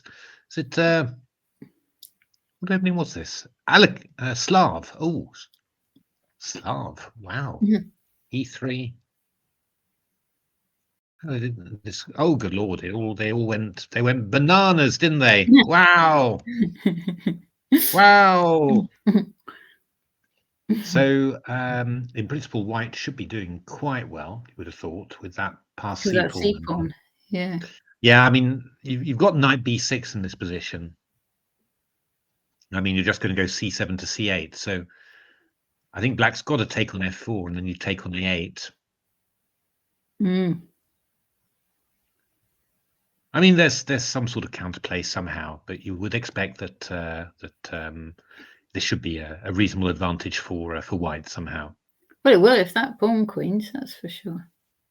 Yeah, but I think you're gonna stop it with something like bishop c5, I suppose. Knight e5. Knight e5, all possible. I guess I'm maybe going. Oh, can black still castle? Black can still castle. Yeah, you can also play the king to e7 as well. Yeah. I don't know. It's a bit of a mess, really. I mean, Yeah. maybe I don't know. I mean, Yeah, you could go c7, couldn't you? Maybe I should go king e7 there simply. I think. Yeah. Okay, already. And yeah, so if you take on g4, but you're not queening your c-pawn yet. No, but white should be better in this position. But black's got some active pieces, so he's played knight b6 there. So then there was a draw, reasonably quick one, I think, between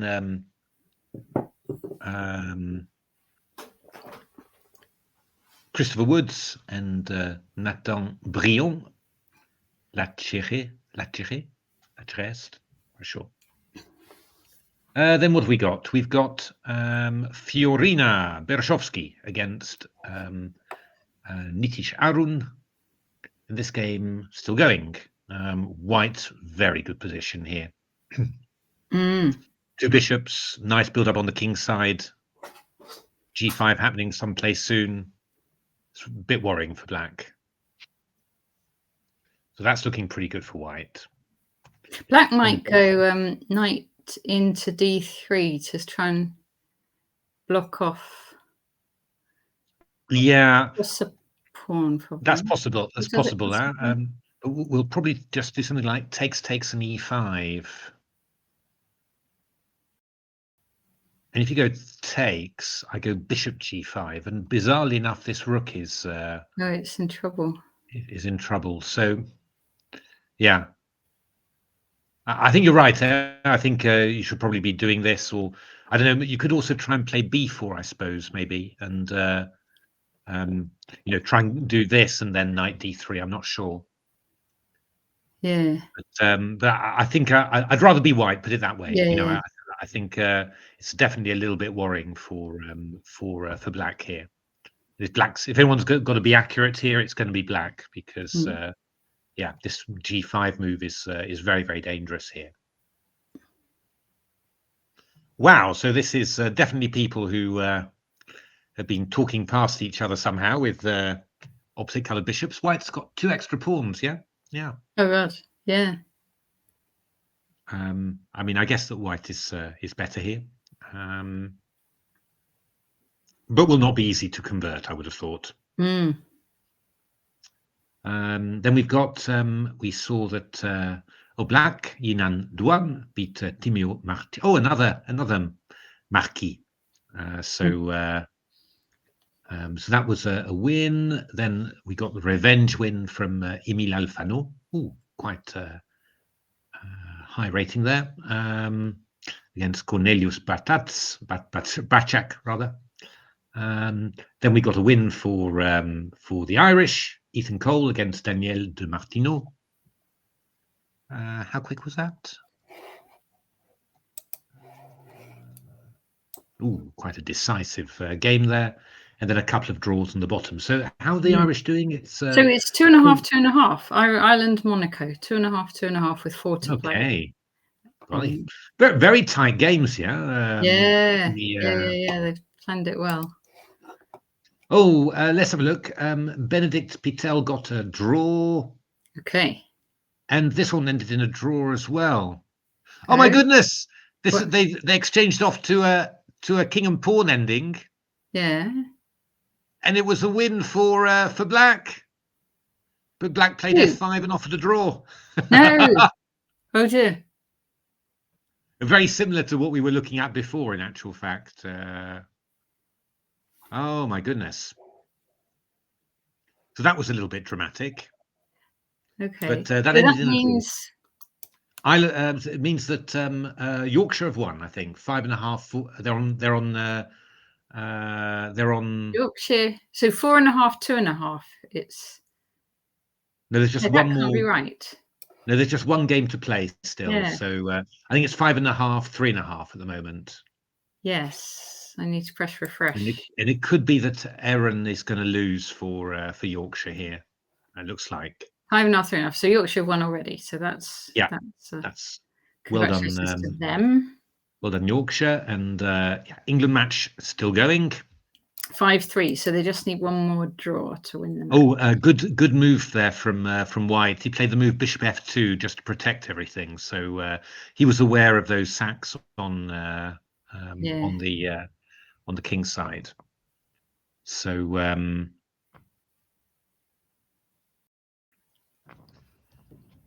let's have a look at this one. How's this one going? Bishop F5. That's a nasty one, hitting the rook. Okay, e takes d6 plays. Oh, thanks for the follow, stateless. Not very pretty, this though.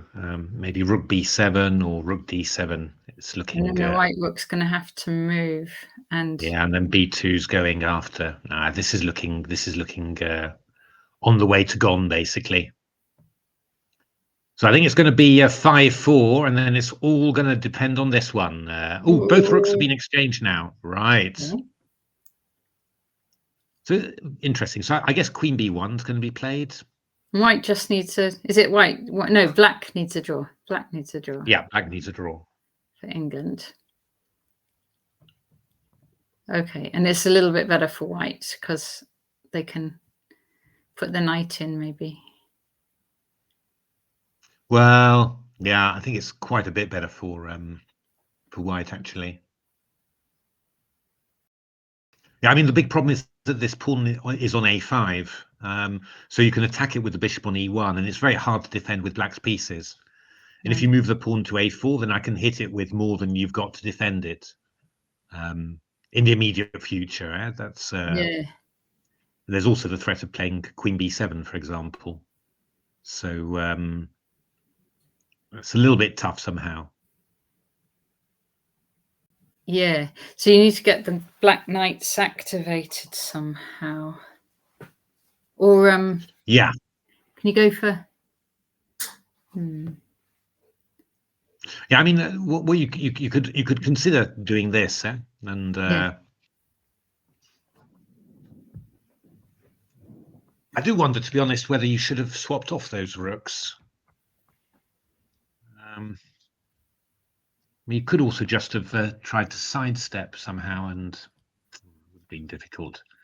You haven't got much control. The problem is normally you'd have a dark squared bishop with a King's Indian, and you'd be able to it's a bad bishop, but it's defending lots of crucial pawns, and here you don't have that. So I mean, you could do this sack, but I think here you just putting the bishop back to e1, and in principle, I mean, you could do it, right, and just say, okay, well, I'm going to go for a counterplay somehow. Yeah. Might not be a bad idea. Yeah. Might, because I'm wondering whether you're really going to survive this in the long term. But okay, I mean, queen c7 is possible, and then sort of thinking of playing maybe bishop e1.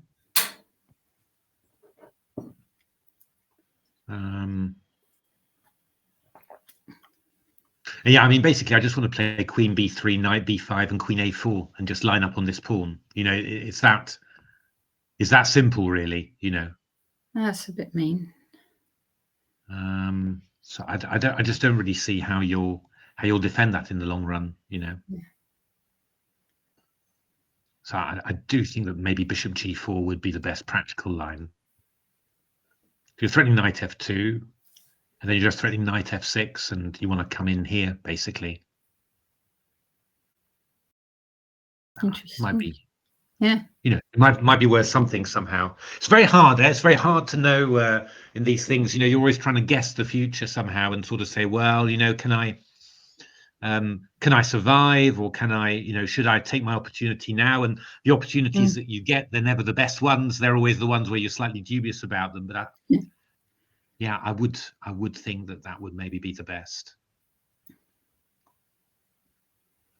Unless you think that you can maybe just make it slightly better, even, just maybe improve it slightly. But I'm not sure. Queen c8. Yeah, the only problem with queen c8 simply is that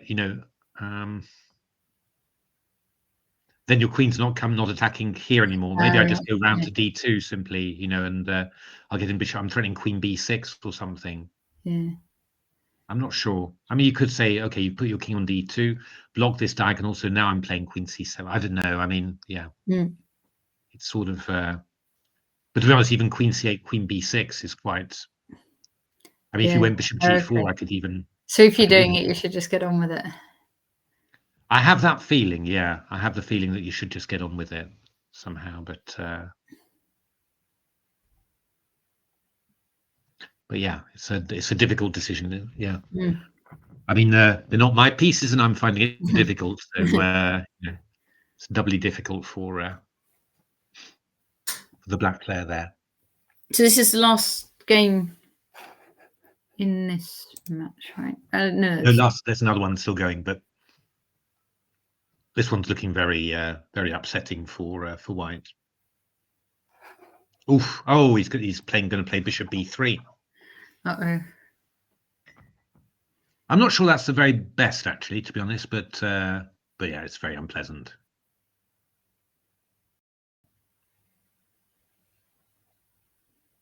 Oh, maybe after rook e1, he's just going to go rook b2 and do it that way. I'm not sure, because I was just thinking that you can win the rook nicely with bishop b3, which is lovely. But then white takes and plays knight e4, and you've got a few. Yeah, I mean, there are those two passed d pawns. Yeah, you play king g7 maybe. You need to find something clever. Yes. Maybe you go bishop a5. I don't know, something like this. Bishop d5, knight c5, and here you come here. I don't know. I think to be honest, he could just have gone rook takes d6, and everything would have been absolutely, easy as well. So yeah, I don't know. I mean, rook takes b2 would also have been very clear, I think, as well. I don't see what the problem could be there. Knight a4. Oh, so I didn't see her over there. Might be piece on prise, I suppose. So rook c1 played. Yeah, I guess rook b2 is actually quite strong here as well. And he's gone bishop b3. That's not Stalin, Bristol Pete. That is, it's someone from Puerto Rico. Oh, yeah, this is not clever. Oh, wow, this is hope for the English player now. Oh, what's happened? What's happened? Well, he's gone this bishop c2 to b3 to win the rook, but yeah, I mean, this is some compensation now. Okay. Oh. Okay. And so the threat is what? Rook c7. Rook c7 is going to be the next threat, I think. If that goes bishop d5, oh, then there's check. You are right. That would be very good for white. There's a check. So king g7 is the most natural. And then black. rook c7. Rook c7, I think. Perhaps. Yeah, I think so. So I think you've got to go.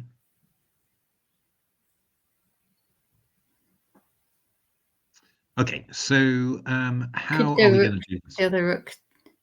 Oh. Yeah, the rook d8, rook b7 is maybe possible. But rook b7, the point is I've got takes, and knight c5. This is actually possible. That's nice. So whatever you do, you can't really do that. So I actually think that you've got to, if you're serious for a win, if you think that you're still better, then you'll play rook d8. Okay. And now this is when we need inspiration. Genius. Inspiration. Okay, knight c5.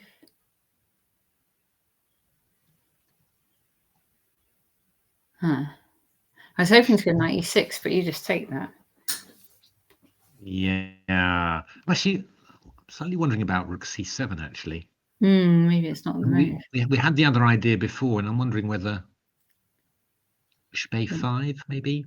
Yeah. Bishop d5. I want to go here. It must be said, of course, that black is considerably better here. Well, actually, maybe not clear there because I go knight d7, but maybe maybe rook here or something. Black would be quite a bit better. Then you go knight. Oh no, yeah. I mean, white's played rook c7, which is the that's what I did. Yeah, rook d8. This is really the move, I think, that you're saying. Oop, me. Blow my nose. Yeah. So maybe white can bring the bishop up to a5 anyway.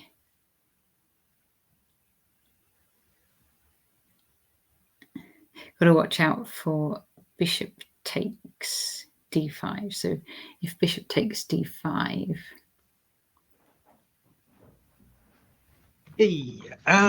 Yeah, so rook d8, I think.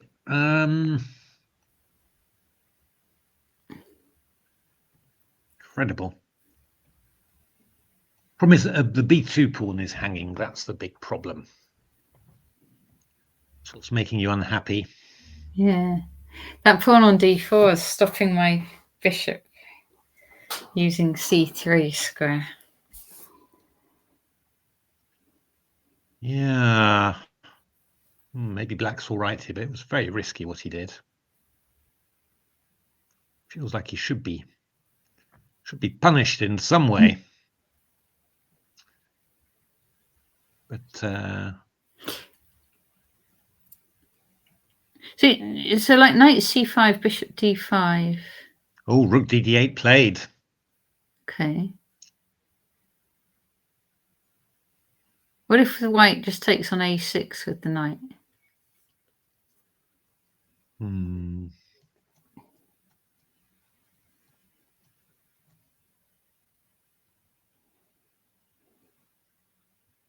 Oh, g2's going to fall apart, isn't it?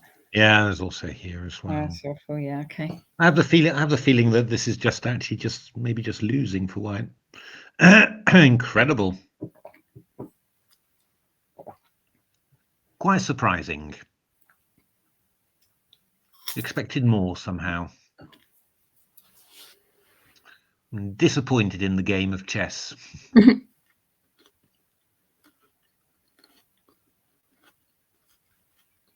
Not for the first time. I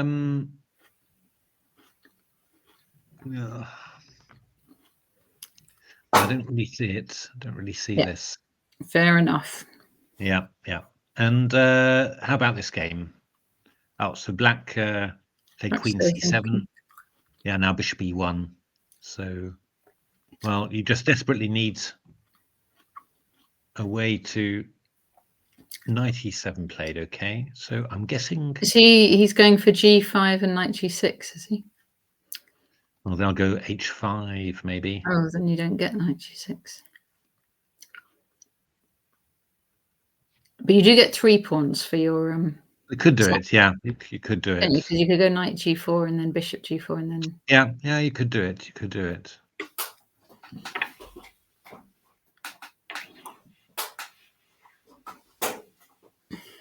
Yeah, I would guess. Well, maybe knight b5 first. Maybe knight b5 is what you do first. Yeah. So if you take off, then I take off here. I'm just really quick.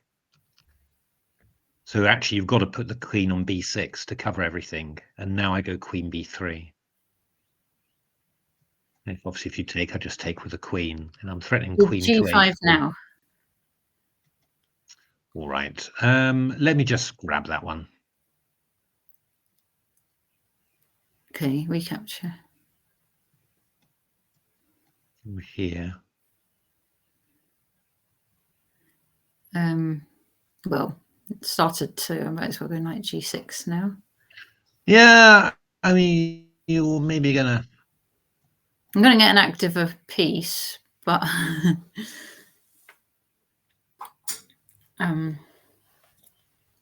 so knight f4. You can also try and move the queen around the b8 to h8 in that way. I'm going to do that as well, yeah. So it's not. Yeah, I'll go. Queen b8 now.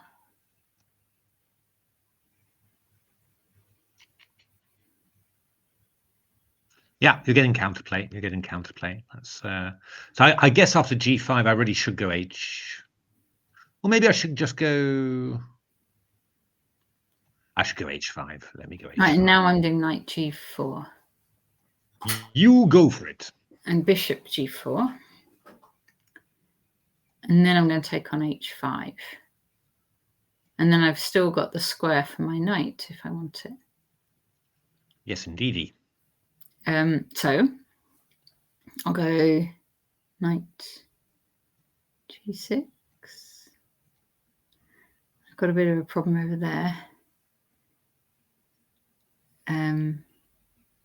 So my way in has to be via c8 or d7, right?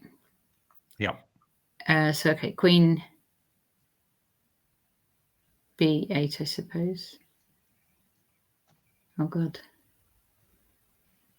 This is really nasty. I'm also. Yeah. This is the big problem, really. I think you're really collapsing somehow. So instead of queen b8, queen b7. Oh, you still go the same now. Yeah. Yeah, maybe I even go here. Haha. Oh, you're going to do a trick if I go, you're all traps. I am all traps. It's true. Let's play queen b3, which is a little bit slower. Okay. I mean, you So go knight maybe b5 now later, but it might get g5. g5, yeah. And I think we should go h5 again. I think we should just. We'll try it in this variation. Knight g4 now. Let's give it a go. I guess I'll come around to d2.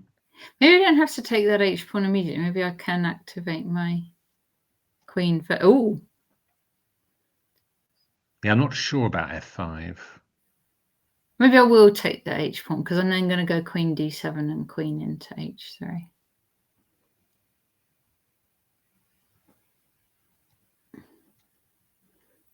Queen d7. Yeah. Got something. That's good. Yeah, I don't know. I mean, the problem is that the d6 pawn's a little bit. Yeah, no, I agree. That's the big problem. But I don't know. You'll work out something. Yeah, maybe you go bishop f3 and you just start moving the h pawn down. I was going to go queen g4 with the idea of queen d1. all two. Yeah, I don't know whether Queen G4 I could maybe take on here. Yeah, not sure. No. But I mean, if you just went Bishop F3, for example, Yeah. and you just want to move the H pawn down and Queen, it's slow. Yeah, but yeah, that looks fun. I mean, yeah, you know, it's a good plan. This G5, it's a good spot. Hmm. I suppose. Well, no, I don't think so. I do think you've got to do something at some stage because you know, it's just not. It's not gonna hold forever. This. You really do need to come up with something something exciting. Hmm.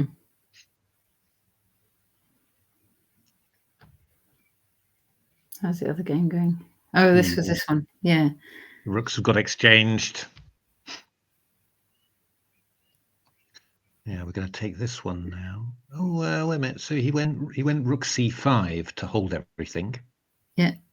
Okay. Maybe Rook E8 was quite dangerous against that, but okay. Yeah, played Rook B5 takes. All right, but now we can go Bishop A5 here now. Oh, Okay. well. Is this good? This is fine for white, I think. Oh, what? Here now. They can. Yeah, because you go. So I go Bishop A5. You can't move away because I go D7. Yeah. He's gone Bishop A5. So after Rook D7. Well, Yeah. I've got a couple of ideas. But the most Bishop obvious C7. thing is to go Yeah. Bishop C7. And then Knight C5.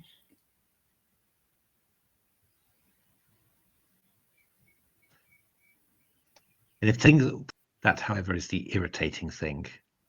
What's the irritating thing you cut out for a moment?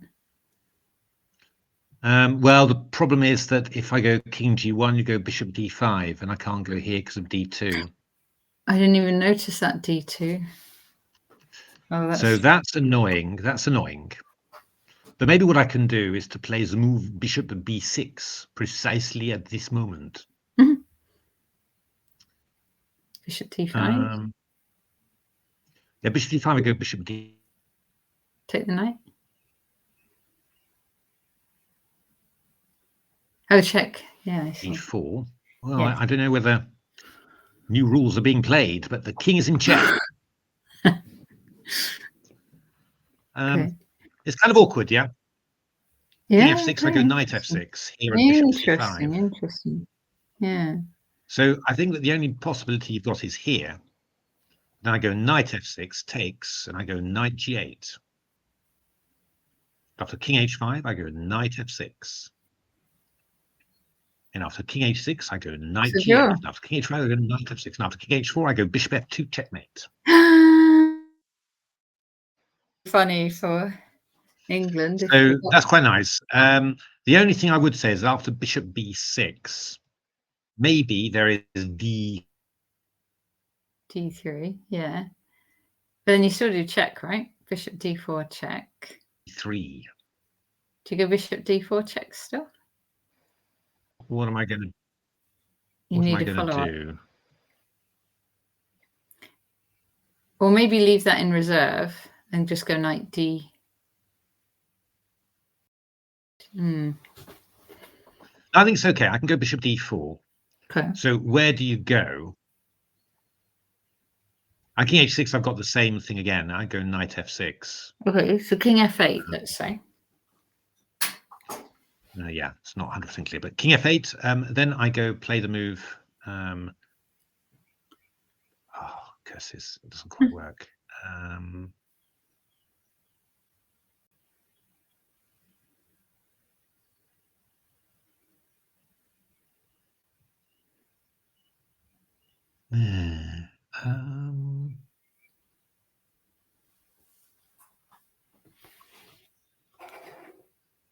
Oh, it doesn't quite work. No, I was thinking about.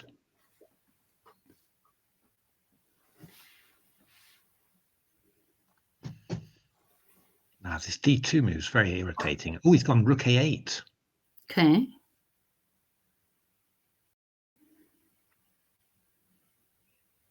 Okay, okay.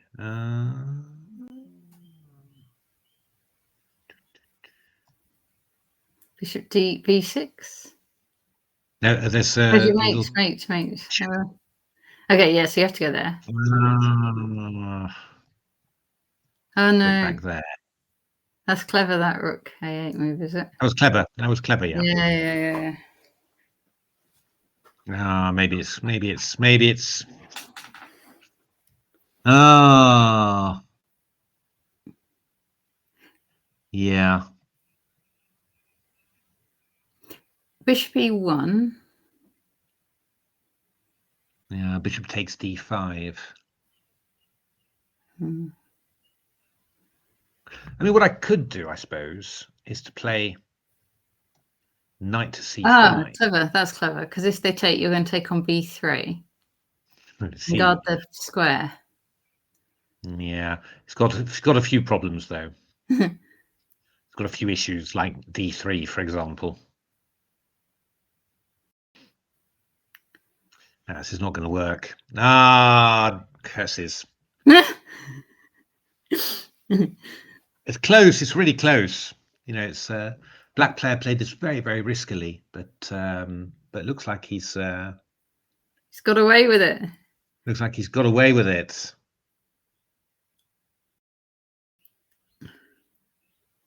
Yeah, I can't think of anything. It's because of this back rank, isn't it? That's the back rank is a killer. Yeah, the only thing. yeah. Throwing in Bishop D4 check was a really good idea. If you hadn't thrown that move in, then yeah, King still on G1. All this stuff would be working for white. Yeah. So let's have a look. What's happening here? Oh, Queen A7. That's not good, I don't think. Okay. Yeah, I think black's going a bit passive somehow, you know, and I just don't think he can do this. Yeah. He's just losing the pawn now, I think. There's no way he's okay. That's clever. No, he's not holding the pawn though, right? I mean, he's never gonna. So I mean, probably the simplest thing is to maybe just take on there. I mean, there's more stuff you can do, but takes and then just knight B5 again. And I just want to move this pawn all the way, you know. I'm just going to bring my king over as well, just to win this pawn. Yeah, I think so. It's looking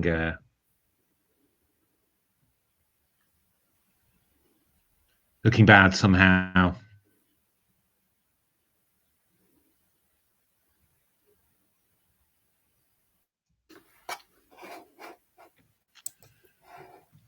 God, it's amazing. You're going to go from the way it's looking at the moment. You're going to go from 5-3 to 5-5 somehow. Yeah, it's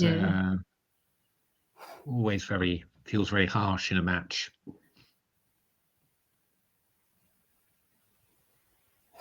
A very good win for Yorkshire. My goodness. Yes, they've just got that one game still going. Where is it? There we are. Oh no, right coloured. Right coloured. So that should be a straightforward win for white. That's just a win for yeah. So it's going to be 5.5, 4.5. Okay. It's taken on there. Yeah, I think knight B5 is the simplest there. Does this all happen now? Yeah. Yeah. Yeah, I think knight b5 is the simplest. Because I mean, if you go king to d2, then black can play bishop a4, which is going to take you a little while to sort of get rid of somehow, you know. But I think if you just play the knight to b5, then can you still do g5 here, or is it, I guess, d6 for, yeah, and it all goes horribly wrong. Yeah, you're a bit slow now, really. Yeah. I mean, you know, you can, yeah. I mean, all these sacks, or it's just not. No. It's not working for you, I think. So no. Okay. Cool. Do you want to, should we just pop into a game or two of the other match, and then we can maybe. Yeah. Maybe No, that's good. That's good for me. Let's just have a look. So that's thinking we're expecting it to be 5-5 then. Let's have a look how the German game is going. This looks about equal. Board one. This.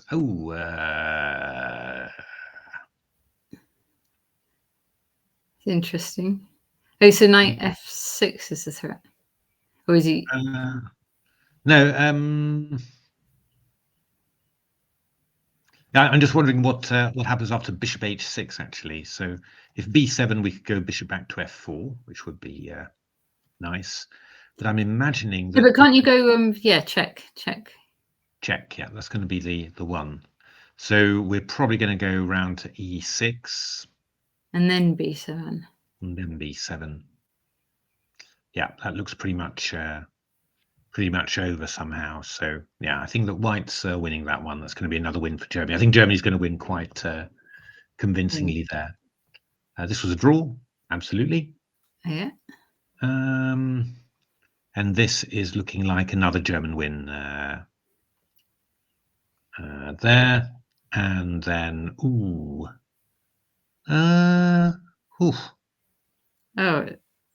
Crowd saying board 14's white is somehow not completely toast.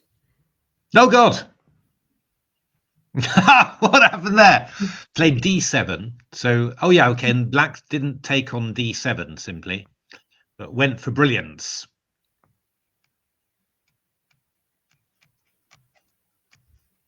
Golly.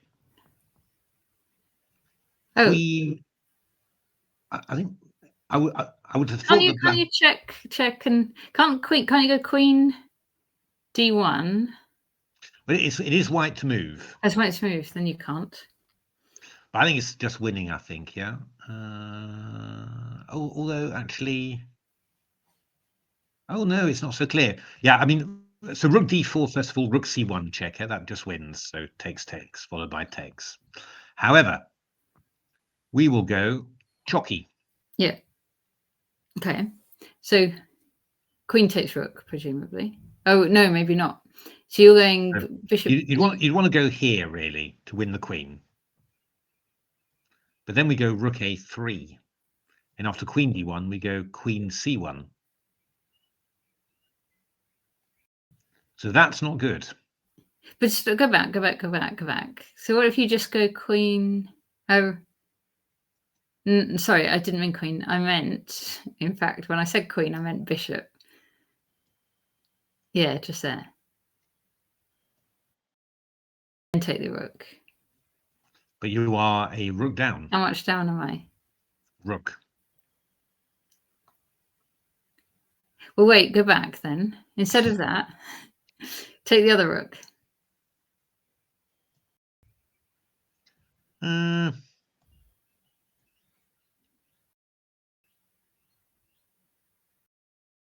It's possible. It's not super clear. Take the rook.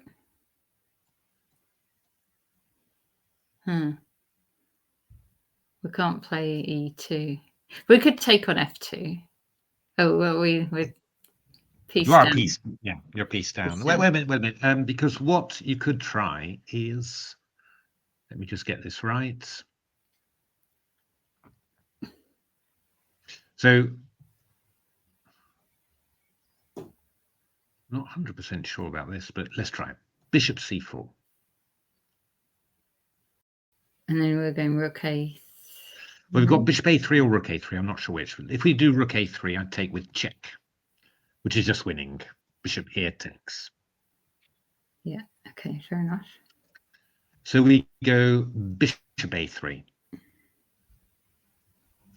Also threatening this, of course. I go queen takes F1. Yeah.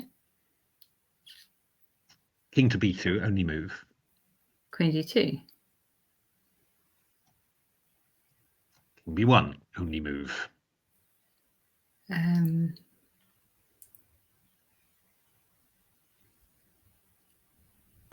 So bishop A2.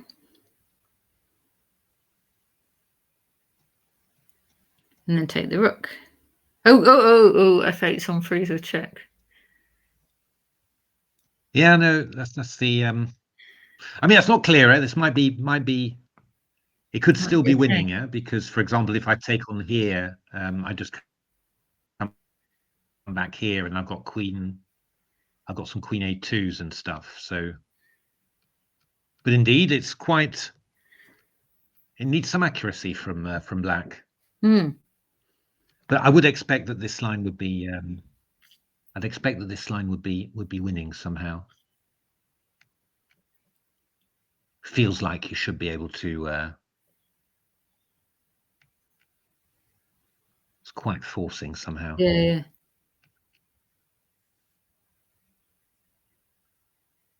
I mean, what you could do, of course, is go bishop yeah. takes F8. Yeah. But that's not mating, is it? You could just go E2 or something. Oh no, then they're going. Yeah, I've got bishop B4 check. That's the problem. But we're still going to get another queen. But yeah, no, that's not going to be. I'll go bishop E6. I'll go bishop E6. That's winning. So, okay, then I take on F8. Then you go King H7. And here I would need to find a move. Well, for white, yeah. I mean, I could go queen B4 simply.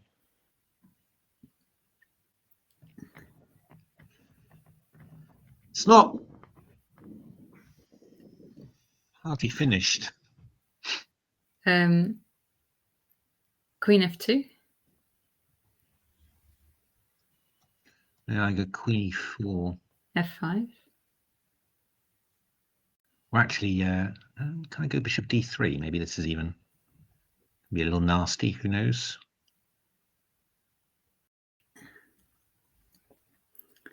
Have to go G6, I guess. Yeah, I'm thinking of playing queen F2, queen B2 then.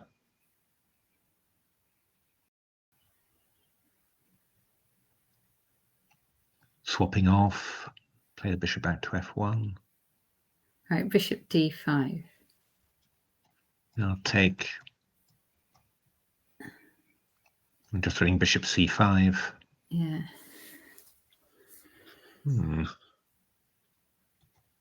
It's been played. Bishop C4, bishop A3.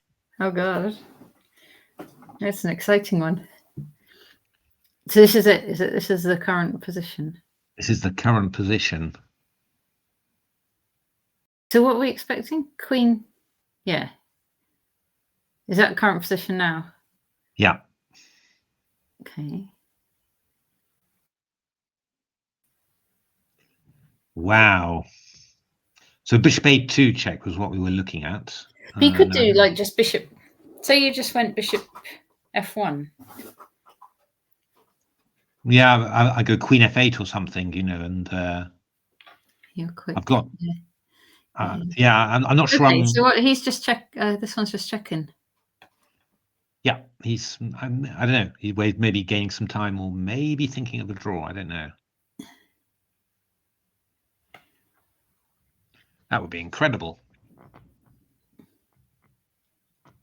That would be absolutely bananas.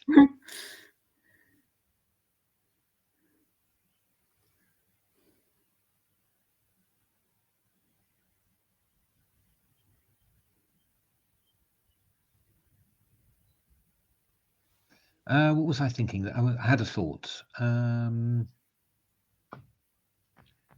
Takes. Is that really working? Oh, it might be working. So bishop a2, queen b4. What I wanted to do was play the move bishop d5. Okay. So I'm threatening queen a2. And if takes, bishop e2. I go here. Okay. I'm not sure that's winning, actually, but, well, at least I'm claiming I'm 2 pawns up. Oh, it's not true, actually. I'm only going to be 1 pawn up. Curses. Ah.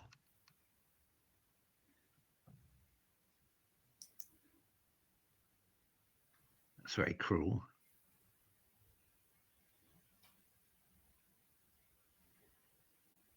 What about bishop? This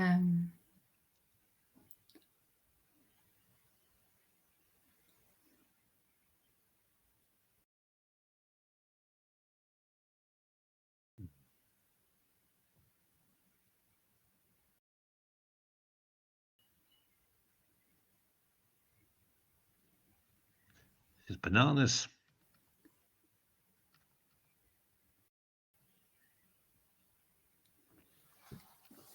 Absolutely bananas. My goodness me.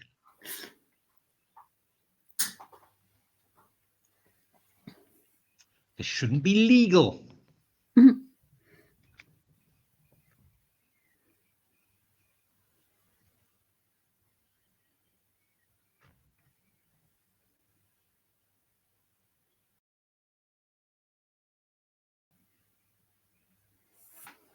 Yeah, I mean, the only thing that you might sort of say is, could I go something like check, check. King has to come here. And then I take here. Okay. Let's say bishop takes. Wait a minute. I'm threatening d takes e3, so you've got to. Okay, rook g3. All right, but now.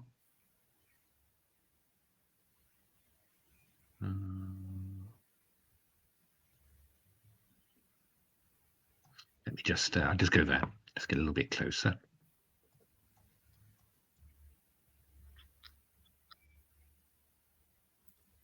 Black has played d takes e3.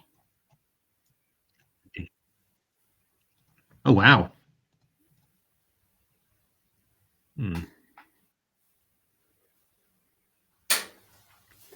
All right. So I go bishop takes c4. Oh, no. Sorry, I go. Oh, maybe this is maybe quite good. Queen takes. King to h7. Oh, this is good. This is good. This is good. This is clever. This is clever. Yeah, this is clever. So no, I mean I have to go queen f8. I think. I don't think I can do anything else. Not bishop f8.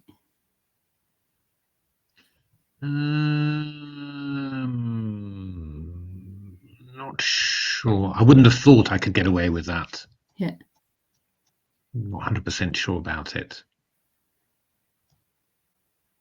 I can't go bishop c4. I'd have to do something. Bishop b2, couldn't you? Yeah, you'd take on f1 simply. Yeah, that's the. Maybe I need to go something like f takes e3. I'm not sure that was the move. I was wondering about going something like maybe queen c5 or something like that to take on h5 or something like this. I don't know. But okay, f takes e3 is possible. Bishop f1. That's going to be good for black. My goodness. Well worked out. My goodness. What a game. Yeah. Ooh, down to not very much time either. Oh golly, imagine playing this on whatever the increment is. 1, 2, 3, 4, 5. So 2 pawns with the prospects of more to come. This is the actual game, right? Yeah.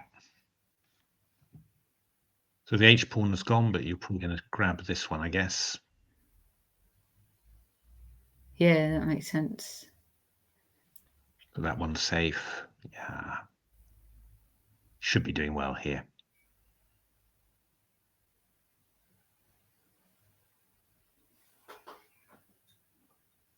What a game. Black's going to win. Yeah, Black's up 2 pawns.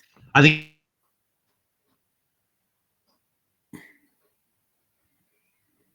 Black's going to win this. Yeah. I think Black's going to win this, but oh, played bishop g6. Okay.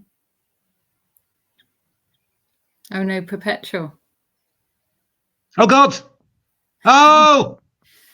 Cheers, isn't Oh it? no! White played queen a7 Oh. and queen c2 mate happened. No. Oh my God! But there was perpetual queen c8, queen h3. There was perpetual wasn't queen c8, yeah. Oh. I suppose you could stop it with bishop h5, just give up the bishop. But then you just lose the bishop, don't you? Oh my goodness. Oh wow. Well, that was drama. My goodness. And how have the let's England games? have a look. That Oh yeah, one's this game has ended in a win for, and Black. this is the current situation.